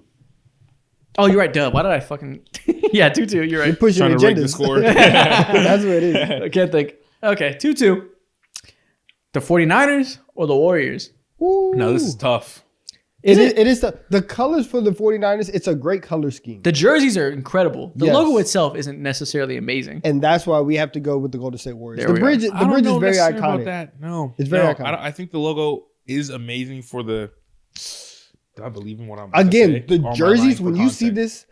this like fully put together, and you see the throwback jerseys for the Niners, With the drop shadow? Ugh. again, top 5, potentially top 5. But this is a logo conversation. Exactly. And the Warriors logo stomps me. The bridge is iconic. It represents the area. The color scheme is good. It's cleaner. Why does the 49ers one have so many strokes around it? So many layers of colors? It's a lot going on. Too many strokes. It looks very 90s. We're going with the Warriors. Yeah. Okay, we go with the Warriors. So what's that, a 3-2? 3-2. Yeah. The Battle of Arizona. Cardinals or Suns? See, this is hard. This is really this is the closest one that we've had so Man, far. I didn't That's think a this good was going to bird. be a real competition. That's a good bird. It is a good bird. Do you see a lot of teams copy that bird too. A lot of Cardinals teams. Oh, yeah. But then it's a good bird, but a flaming basketball that looks like a sun that's flying through the air, that's just creative. That's just cool. It's unique. It is. Birds are a Oh, dime a man. dozen. There's like 65 birds in American sports. How many flaming sun balls are there? None. I guess out of uniqueness, and also they've been able to remix this sun a little bit throughout the years. It's a little bit more versatile than the Cardinals. I'm afraid I'm going to have to go with the NFL or the NBA on this one, man. 4-2. 4-2 NBA. Listen, 2 more wins and we secure the victory overall. So we're getting close. NFL, come clutch, man. Next up, the Chicago Bears versus Chicago Bulls. Bro, that bear stomps out the Bulls No. every day, What? all day. What? No. The You don't Bulls, like that blood orange? Blood the orange Bears goes is a hard. very good logo. I love the detail on it. They found a way to make it detailed but not doing too much. The Bulls logo might be the best in sports. It's up It's there. not the best in sports. It might be. It's like Yankees Bulls. Like it's up there. This bull. You're misinformed. No, this bull What? is very menacing. More menacing than that bear. Yes, because you can clearly see the bull's eyes. When I look at this logo, I can see the It's not anger. my I bad can that see you the can't anger. tell. Like, you got cataracts. And you reveal to everyone you have cataracts and shit, bro. Like, it's not my fault. You know, I'm pre-glaucomic. I'm trying to tell you about that. Anyway. What that got to do with me, man? It's the Chicago Bears. Anyway, no, it's the Bulls. No, the Bulls. What? The Bulls got it. The comments will say 99% Bulls. The Bulls is an incredibly iconic logo, commonly referred to as one of the best in sports. The best color scheme you could imagine. Mm-hmm. It's perfect. The Bulls, the Bears. Listen, it's a 7-game series. It's a respectable loss. Man. You'll never get embarrassed losing to the Bulls. It is what it is. It's because of Jay Cutler, ain't it? It's Jay He Cutler. is the one who never was able to put up any quality wins for the Chicago Bears back in the day. I love how Mo doesn't follow football, so he just picks out random things from like, here's something from 2009. Here's something from 2011. I watched SportsCenter one time before I left. But what about Matt Forte? Listen. Don't get me started in them days. Oh my God. But yeah, I'm leaning the Bears still. All right, we're going to Bulls. You're outvoted. Yeah, 5-2. 5-2. You better hope for a comeback, or you're. Bro, this is. I'm about to start pushing agendas. The Celtics or the Patriots? I can't even push agendas. The Celtics got it. Ooh, white on white crime. What?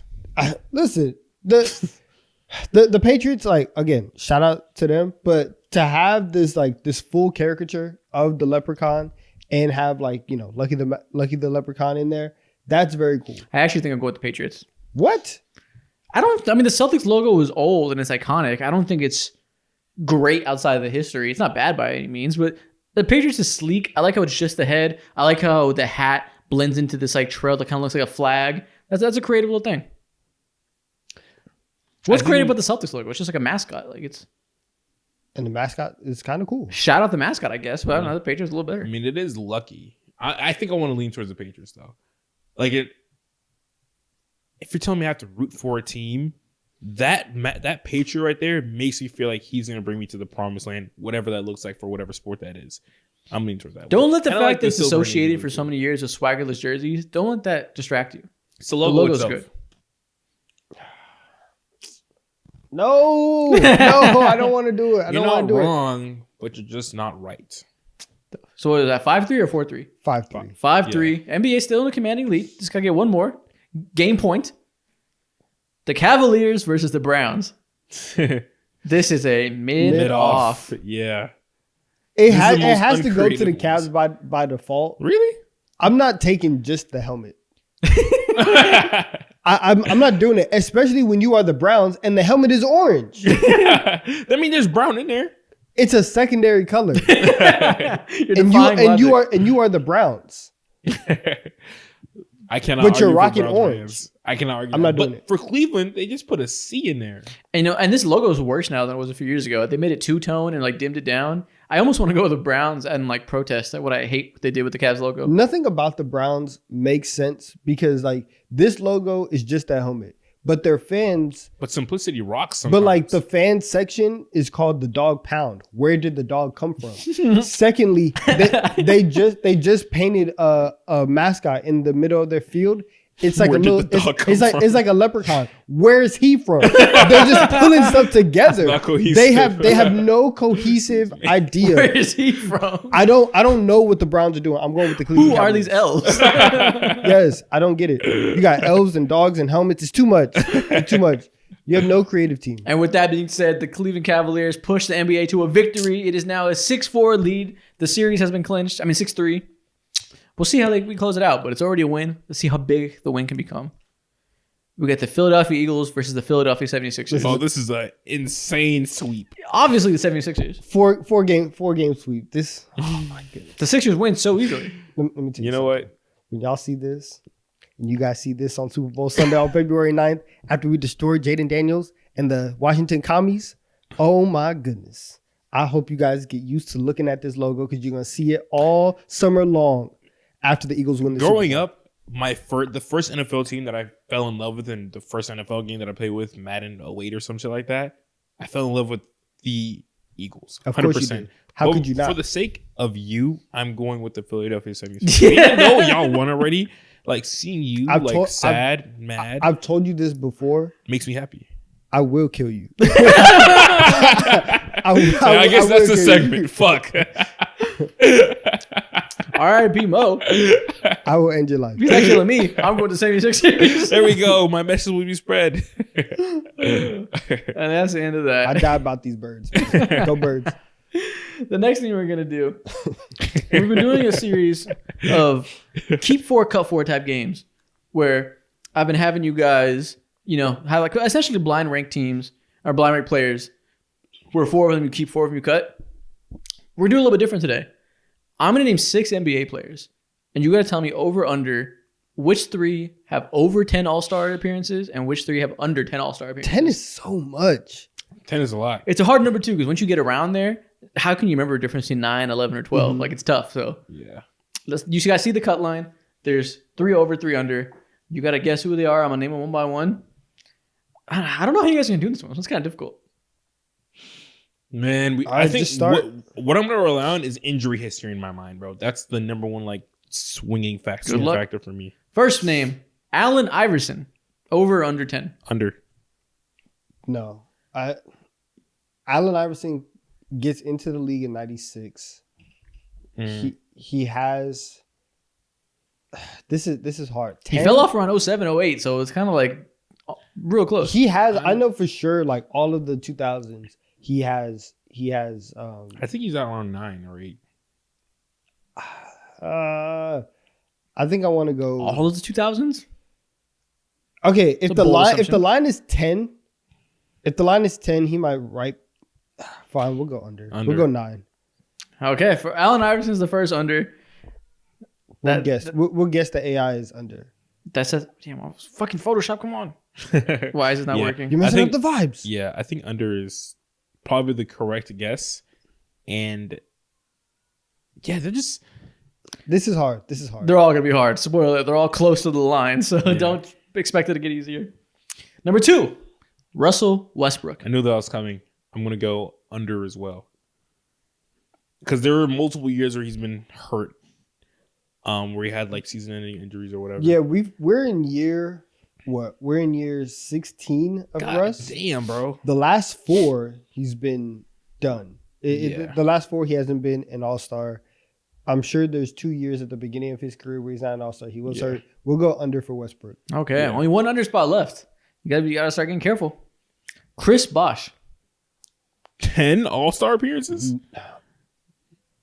Was he All-Star during those Heedle days? Yes, I think they all were. We'll go over. We'll go 11 All-Star appearances for Chris Bosh. Okay. Wow, okay. That's kind of crazy. Listen, he retired early, so you better hope that he just got over that line. Chris Bosh was hooping. He was when he was Canadian, but damn. When he was Canadian? Yeah. But he was, because they all played 7, they played 7 years together before they all got together. Mm-hmm. So, he had to be an All-Star for at least 6 of them. I'm assuming he was an All-Star all 4 years of the Heatles. Yeah. Okay. I'll go Bosh. Okay. Scottie Pippen. Played a long time. I'm just going to say over because he played a long time. Had a very successful year without MJ when he dipped out or whatever. I'm going over. We'll go. He's probably 10. I'll go over. Yeah. Don't feel great about it though. Yeah, he's probably 10. But we probably should put Scotty at under, but I don't really. I just don't want to waste all of our spots right now. Okay. There's only 2 names left, so whatever you feel don't. I don't feel great about Scotty at 10. Okay, we can put him in under 10. But fine, we'll keep. Too much move. Let's keep it in. Okay. Scottie Pippen, you're over. You don't feel good about it. Next name, Magic Johnson. Over. Keep in mind, for dumb long. Career ended early. Yeah, but he some got in the way. But he also got that honorary All-Star. Yeah, over. I'll go over. All right, Magic Johnson, you get the last over spot. Last name on here for the third under spot. We got Dwight Howard. Yeah, I'll go under. I'm going under for sure. Yeah, I'm going under for sure. I actually don't feel. Do you feel great good about it? Yeah, because the PR on him once he left Orlando was garbage. It was just disappointment after disappointment. Because when does the Dwight Howard fall off officially start? Because I think the PR 2016. Yeah, the PR falls off mid-season for the Lakers when they were bored, when they just had. Well, he had left after that point because in 2015 he signed with the Rockets, so he's in Houston 15 and 16. And then he's a Charlotte Hornet. He wasn't an all-star. And then he was a Hawk. He had one all-star year with the Rockets. Second year didn't go well. Yeah, so he had 12 years. I'm going under easy. He had 12 years from draft to second year with the Rockets. Under. Okay, we'll go under for Dwight. Easy. Yeah, it was already decided for you anyways. But Dwight is the last under.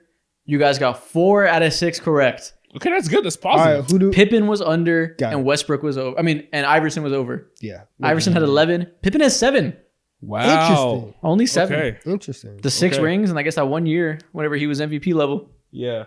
Wow. That That's was when really MJ was interesting. out. Okay. Dwight has 8. Westbrook has 9. Pippen has 7. Magic has 12. And then Bosh and Iverson both have 11. That's so interesting. Bosh is interesting as fuck to me, man. No, he was a lock. If it was the East in the 2000s, he was running it up. That is true. I'm trying to think of all the. And I think he got one the other year after forwards. LeBron left, too. Then he. Oh, when they're like surprisingly good. And they had they were running. What's that white boy? Tyler Johnson. There we go. Oh my God. Tyler Johnson. I think Josh he's light-skinned, isn't he? McRoberts. Is he No, white? he's white.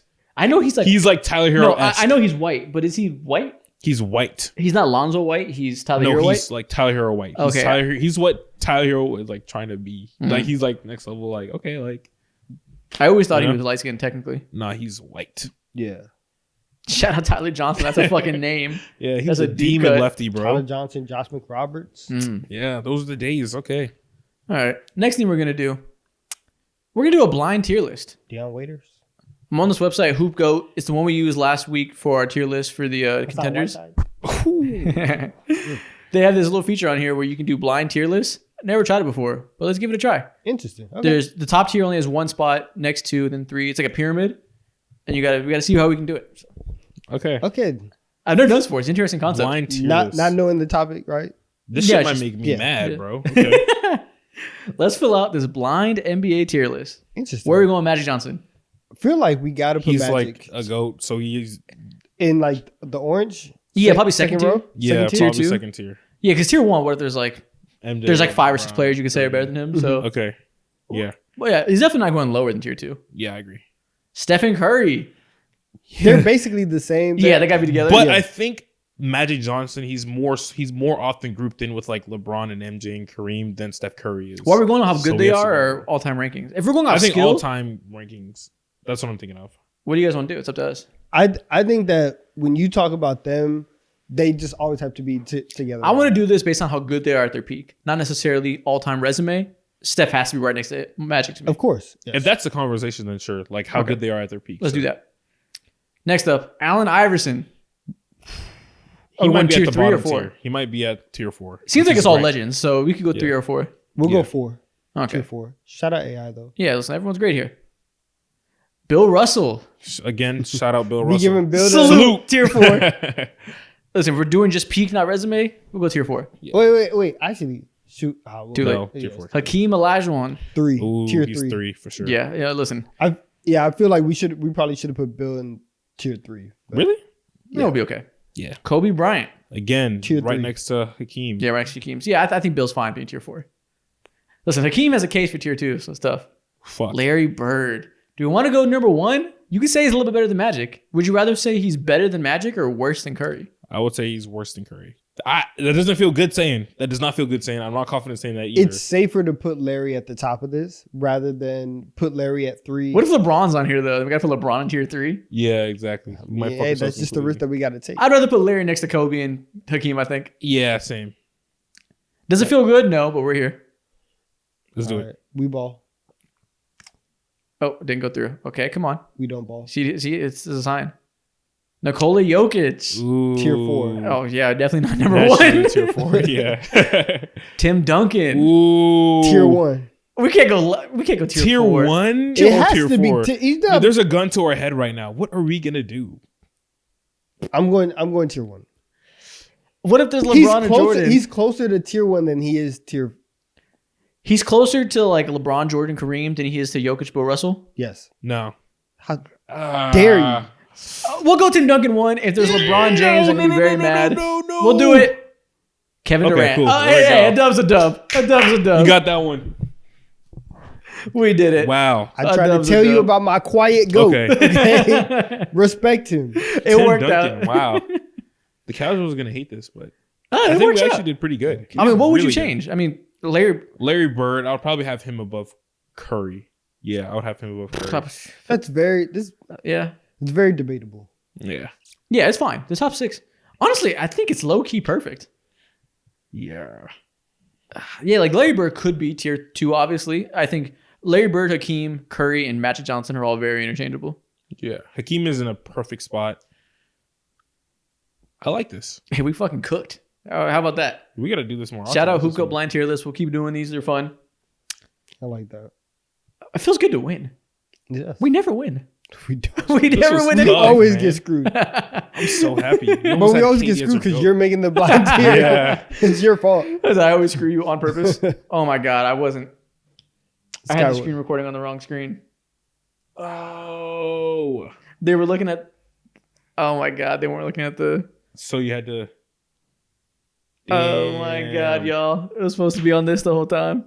I'll recreate it in the edit to make sure you guys see everything right. I'll go in and I'll animate it myself. But this was the screen we were looking at. This is the site Hoop Goat. This is why we're referencing this like pyramid thing. Okay. They're like, what are these guys talking about? You guys won't be able to tell because I'll fix it for you. But this is what we're looking at. Damn. Okay, smooth. We still cooked. That's hilarious. Okay. Next up, we are going to talk about. I love that bird. We're going to talk about young players in the league. And I'm going to name 2 young NBA stars, or just 2 NBA stars in general. And you're going to tell me who's going to be better in 5 years. Okay. Projecting to the future 5 years from now. Who you expect to rank higher. Mm-hmm. Okay. First off, Cade Cunningham or Paolo Banchero. We just talked about this. I'm going with Paolo Banchero. I think that Paolo's scoring ability at his size and at his strength is going to be able to lead a team, be option 1, all that stuff. I'm going with Paolo right now. I can't confidently say that, but I'd rather lean towards Paolo right now. I've seen him thrive just based off of what he did in the playoffs last year. I've seen him in a situation.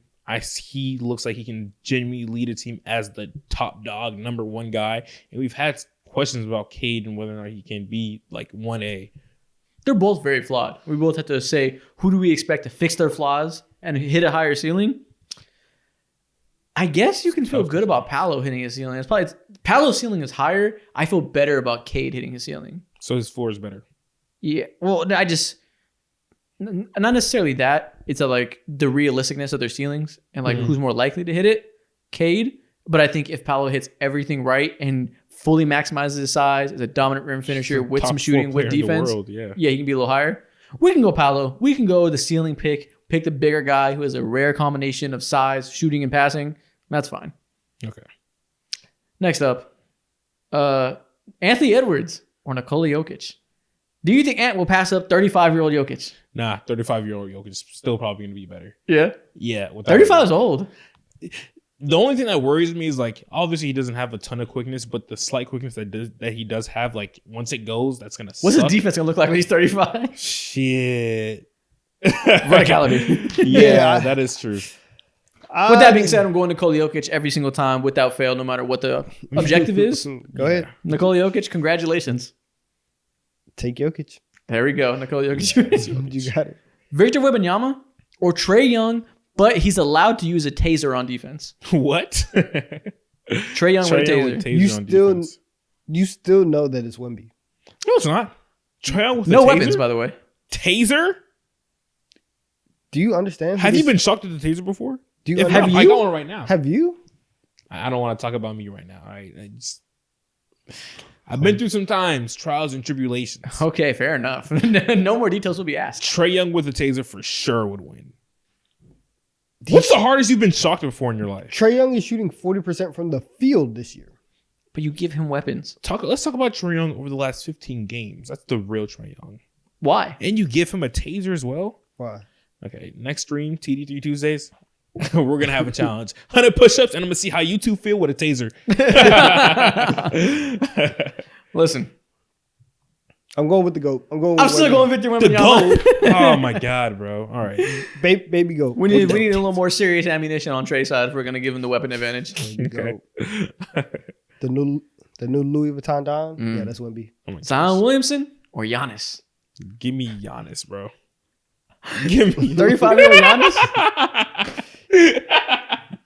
35-year-old Giannis or 29-year-old Zion.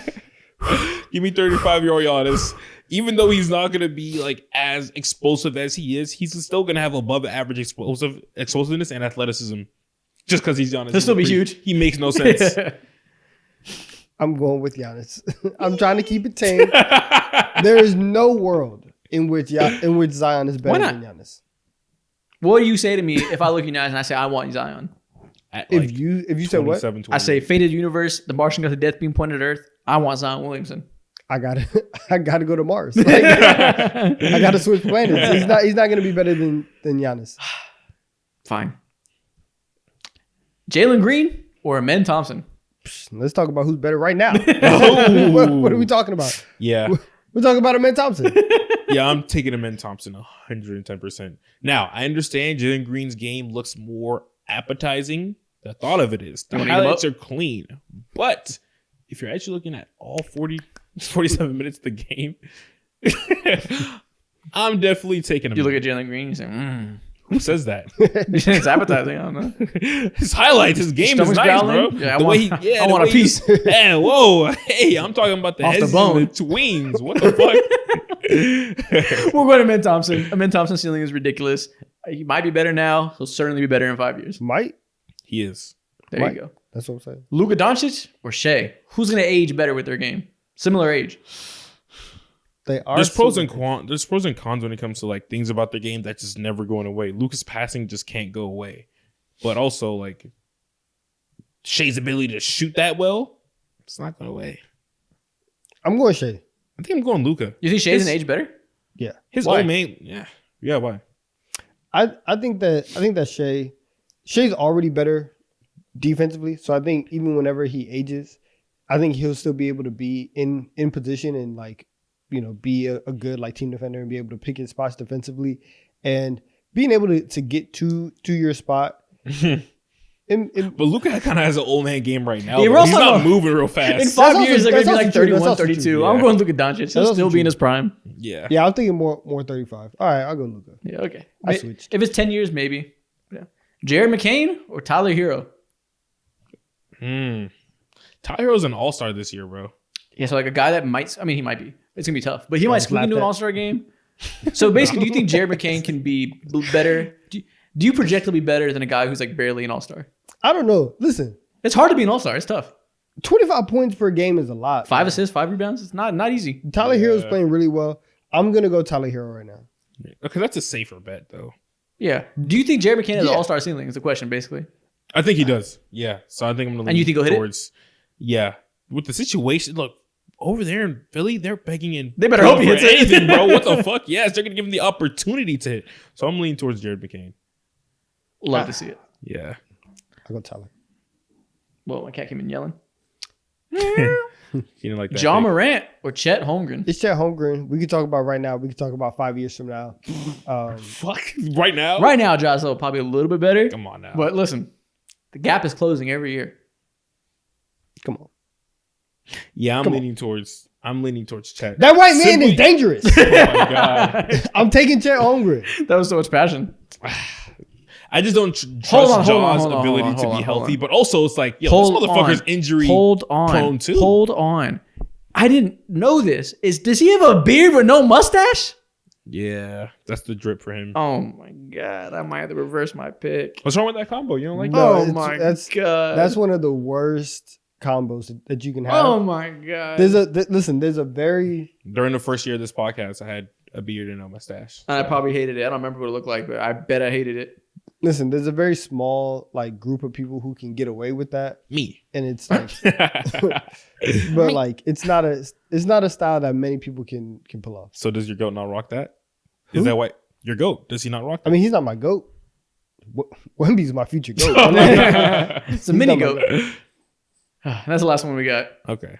Yeah, I don't know how John Morant's going to age. I mean, athletic point guard who throws his body around, gets hurt a lot as is as a young guy.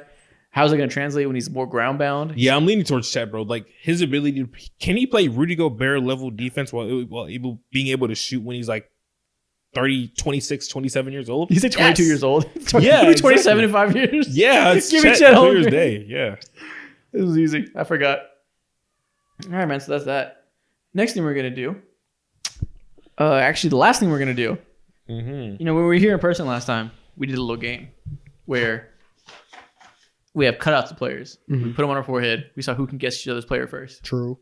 There was allegations of me having an unfair advantage because I picked out the players. Absolutely. These allegations are true. Somebody has to do the work. So this time, to make it a little easier or harder on myself, I sent it really at random, 20 names. I have a folder of pictures. I just picked 20 and did more last time. Last time there was 10. Now there's 20. So I don't know. I don't remember who the fuck is in here. So Great. no advantage this time. I'll take one from the random. There's double-sided tape. Go ahead and grab one. Grab one and hand it to him. Oh, grab one and Just cool. hand it to him. Yeah. And pull off the double-sided tape. Close your eyes. Put it on your forehead. You guys know how the game works. We got 3 players on our heads. You see it. Let's see who can guess the player on their head first. We're asking questions one by one. Wait, Mo. Okay, gotcha. Okay. Fuck, man. Is my player a star? Yes. Yeah. Okay. Okay. Is my player a guard? No. Ooh, okay. Resounding no. Okay. Do I have a current player? You do. Yes. Okay. Is my player a ball handler? Not necessarily. Okay. So if it's yes or no, is it yes or is it no? It's like it's 50-50. Yes and no. Okay, I would say when you mainly think about him, no, you do not Yeah. think of him as a ball. Yeah, like Okay. the top highlights of his career is not ball handling anything. I'm a star that doesn't ball handle. Okay. Okay. Is my player playing right now? No. Oh shit. Is my player going to make the All-Star team? Yeah. It's a debate. No, I'm kidding. Yes, he's certainly an all-star. Is my player playing today? No. No. Okay. He can ball handle a little bit. He's a finisher. Not playing today. Keep going. Okay. My player is not playing today, and he's not a guard. Is my player a center? Yes. He is. Okay, cool. I would have assumed that personally already if I was you, but All right. So I have a current player who's finna make the All-Star team. Is my player a guard? no. No. Is my player funny? Yes. Is this Charles Barkley? No. You shouldn't have said Oh, anything. he he doubled up all He just questions. went ahead and doubled Ah, up. you got though. me. You get skipped though next time. No, I don't. You didn't have to answer. You get skipped. No, you brother. get skipped. Yeah. I don't get skipped. You didn't have to answer me. You You asked answered 2 two questions. questions. I'm gonna You answer get the skipped. Okay. We're not going to Exactly. Who wins really? All right. Is my player Shaq? No. Damn. Bozo. Is my player in the Eastern Conference? yes. Yeah. Did my player thrive in the Western Conference? Yes. Is my player... Come on, I'm trying to think. Western Conference front court player. Is my player a center? No. No. All right, your turn. Did my player play most of his career? Is he most known for playing in the Western Conference? Yes. Yeah. You guys better get it. I think I know my player. Okay, is my player Yao Ming? No. Damn, bruh. That'd be funny if it was Yao Ming. Fuck. He looks very much not like Yao Ming. I'll say that. I'm trying to think. I think he might look the opposite of Yao Ming. Okay. All right, I'm trying to think of... You have to win this. You better get it right now. I'm almost certain I know it. Is this Kevin Durant? No, Oh, you that said was a good guess though. we already told you it was Eastern Conference. Yeah, you went Western Conference for some reason. I was like West. I was like, Is this Blake Griffin? It is. Let's go. Only funny guy that's a I don't finisher. know why I went... yeah. That's I not don't know Charles why you Barkley. just switched. I was like, okay, Folded. fuck. Very opposite of Yao. I asked if this I don't was know Shaq. why I did that. Yeah, I was like, we just witnessed like fold. His mental just slowly losing him. Just like the age is happening. You in should front have of my got it eyes. really easily too if you knew it and known it was Eastern Yeah, Conference. I was like, okay, buddy. That's crazy. You said West. You guys can go ahead and reveal it now. Oh, Is this Giannis? It's Jason Tatum. damn. My player didn't play today. Just pull it off. Your game's over. Man. Wait, one last guess. Oh, I see it. Oh. Damn. Kareem. Yeah, I would have never. Not Yao Ming. You went from Shaq to Yao Ming, and I Yeah. was like, that's a joke. I was thinking like early 2000s. I should have went deeper. All right, let's do another one. Damn it. Eyes are closed. I don't know why I did that. Kevin Durant. You ready? Okay, feel the bottom. He said no. Oh, nice. I said, what the hell? Okay. I won last time. Do I have a current player? No. No, you do not. Has my player made an All-Star team? Nope. No. Ooh, that's fast. Okay. Do I have a current player? You do. Yes. Okay. You said no to me on a current player? Yeah. Do I have a Hall of Famer? Yes. Yes, you do. Mm. Okay. Is my player playing today? Yes. Is my player going to make the All-Star team? No. Fuck no. Certainly the fuck not. Is my player a good defender? Trying to ask unique questions. Boring for all the same thing. Sure. He has a reputation of being a good defender. Hall of Famer, reputation being a good defender. Reputation of. So, okay. You said too much. Okay. There's only one player I think about when I think about bad reputation. Does my player play in the Eastern Conference? Yes. Not an All-Star. Eastern Conference. Playing today. Trying to think. Current player, and it's a hell no for the All-Star. So it's a god no. Trying to. Does my player play in the Eastern Conference? He does. Yeah. I'll remember that this time. You said that reputation of a good defender. Mhm. There's only one player I can think of that has a reputation better than his good defense. I said that all backwards. There's only one person I can think of whose reputation is a lot better than they really are. Is this Kobe Bryant? No. No. Damn. Wait, you think Kobe's defense is like overrated? He has so many All-NBA teams that he did not deserve. I mean, all defense teams. Mhm. His defense was so gassed because 2000s voters didn't know what the fuck they were looking at. Wow. Random Kobe hate. That's commonly said. Wow. Yeah, Okay. it's common Kobe hate. Okay. Okay. He's like a 9-time all defense. You know how many 9 times is crazy. Because he's locked down. Is my player a starter? Yes. Yes. Okay, he's a starter. Nice. Eastern But Conference. he's not an all-star. Eastern Fuck. Conference is definitely not going to make the All-Star Reputation. team, which means that he's probably on a bad team. Is this Jordan Poole? Nope. No. Is this a guard? Yes. Yeah. Guard with a reputation as a good defender, Hall of Famer. All right, go ahead, Mo. Okay. My player. Oh, Hold yourself. Okay. Damn, he's not an all-star. He's a starter. And I think he plays for the Eastern Conference. I think I asked that. Damn. I kind of have to get this soon. you do. Or else it's fucking over for me. Okay. And he's not and he's a starter. Okay, cool. Is this Derek White? Nope. No. Damn. Shot in the dark. All right, so my player's not going to make the All-Star team in the Eastern Conference, but they are playing. What question do I want to ask next? Is this player a starter? Yes. Yeah. Did my player play with a controversial figure? I mean, everyone back then was controversial. Do I Yeah. need to specify? No, please don't. No. Hell no. Did my player play with Nasty Man? Yes. Yes. You know I know it. You better figure this All out. right. All right. You want to So fucking a time player, he's a starter in the Eastern Conference and not a fucking all-star. Damn, I should have asked what position he Y'all got was. one guess left. You better fire. Okay. Yeah, I'm really fucking cooked right now. Is this Jalen Suggs? This No. is not Jalen Suggs. Is I'm this cooked. Bam Adebayo? No. No. I have John Stockton.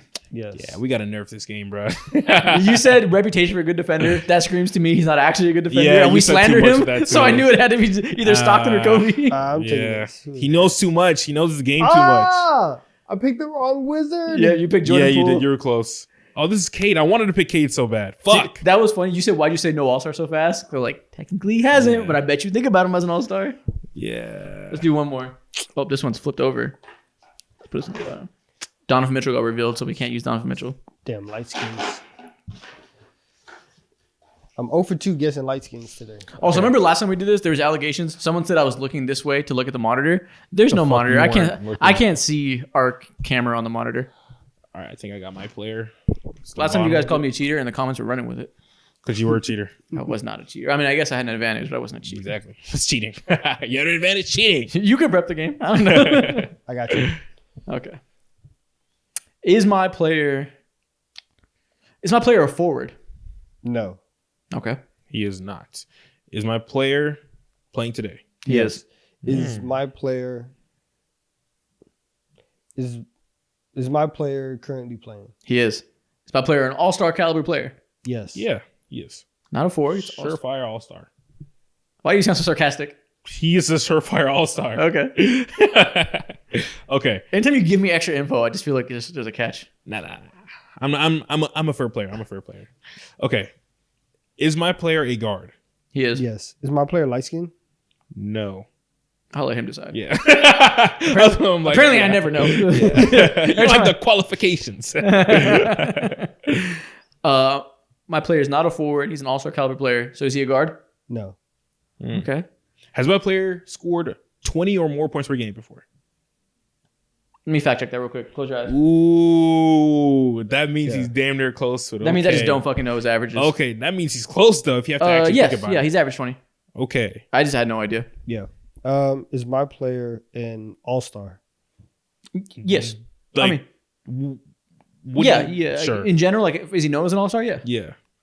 I don't know if he'll make it this year or not. Is what we're trying to say. Yeah. So he's a big man. He has to be a center. You said he's not a forward. He's not a guard. He's a surefire all-star. I didn't even ask. Did I ask current player? I did. What did I? But you said surefire all-star, so he has to be a current player because he has to make it this year. A surefire all-star center. There's only so many options. Is this Nikola Jokic? No. No, it's not Nikola Jokic. Okay. Take a shot. So this player's average is over 20 points per Take game the in his shot. career. He's current day as well. Mm-hmm. I'm assuming that he's made an all-star team. Is this Bam Adebayo? No. It's not. Does my player play in the Eastern Conference right now? He does. Yes. Okay. We gotta worry about this one. He's gonna figure it out. Surefire all-star center. Who is not? Is my player playing in the East right now? No. Western Conference surefire all-star center. Noting that. Oh fuck. Note everyone. Okay. I'm scared Donovan's gonna beat me. I gotta fucking log in. Okay. He's still pondering, so I'm not worried. I'm about it. kind of It's your turn.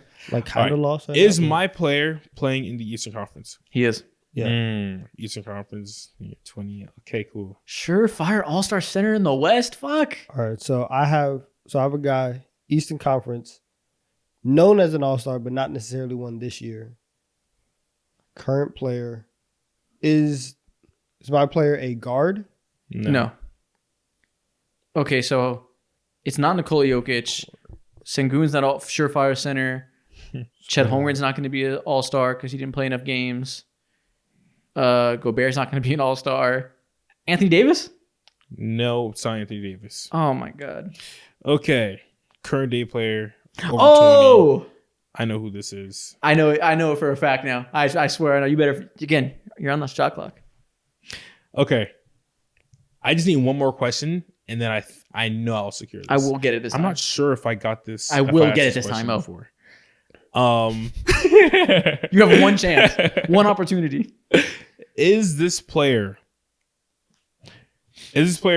Brook Lopez? Nope. No. Ooh. Is this Jared Allen? Thank God. No, it's not Jared Allen. Is this Victor Wembanyama? No. Oh!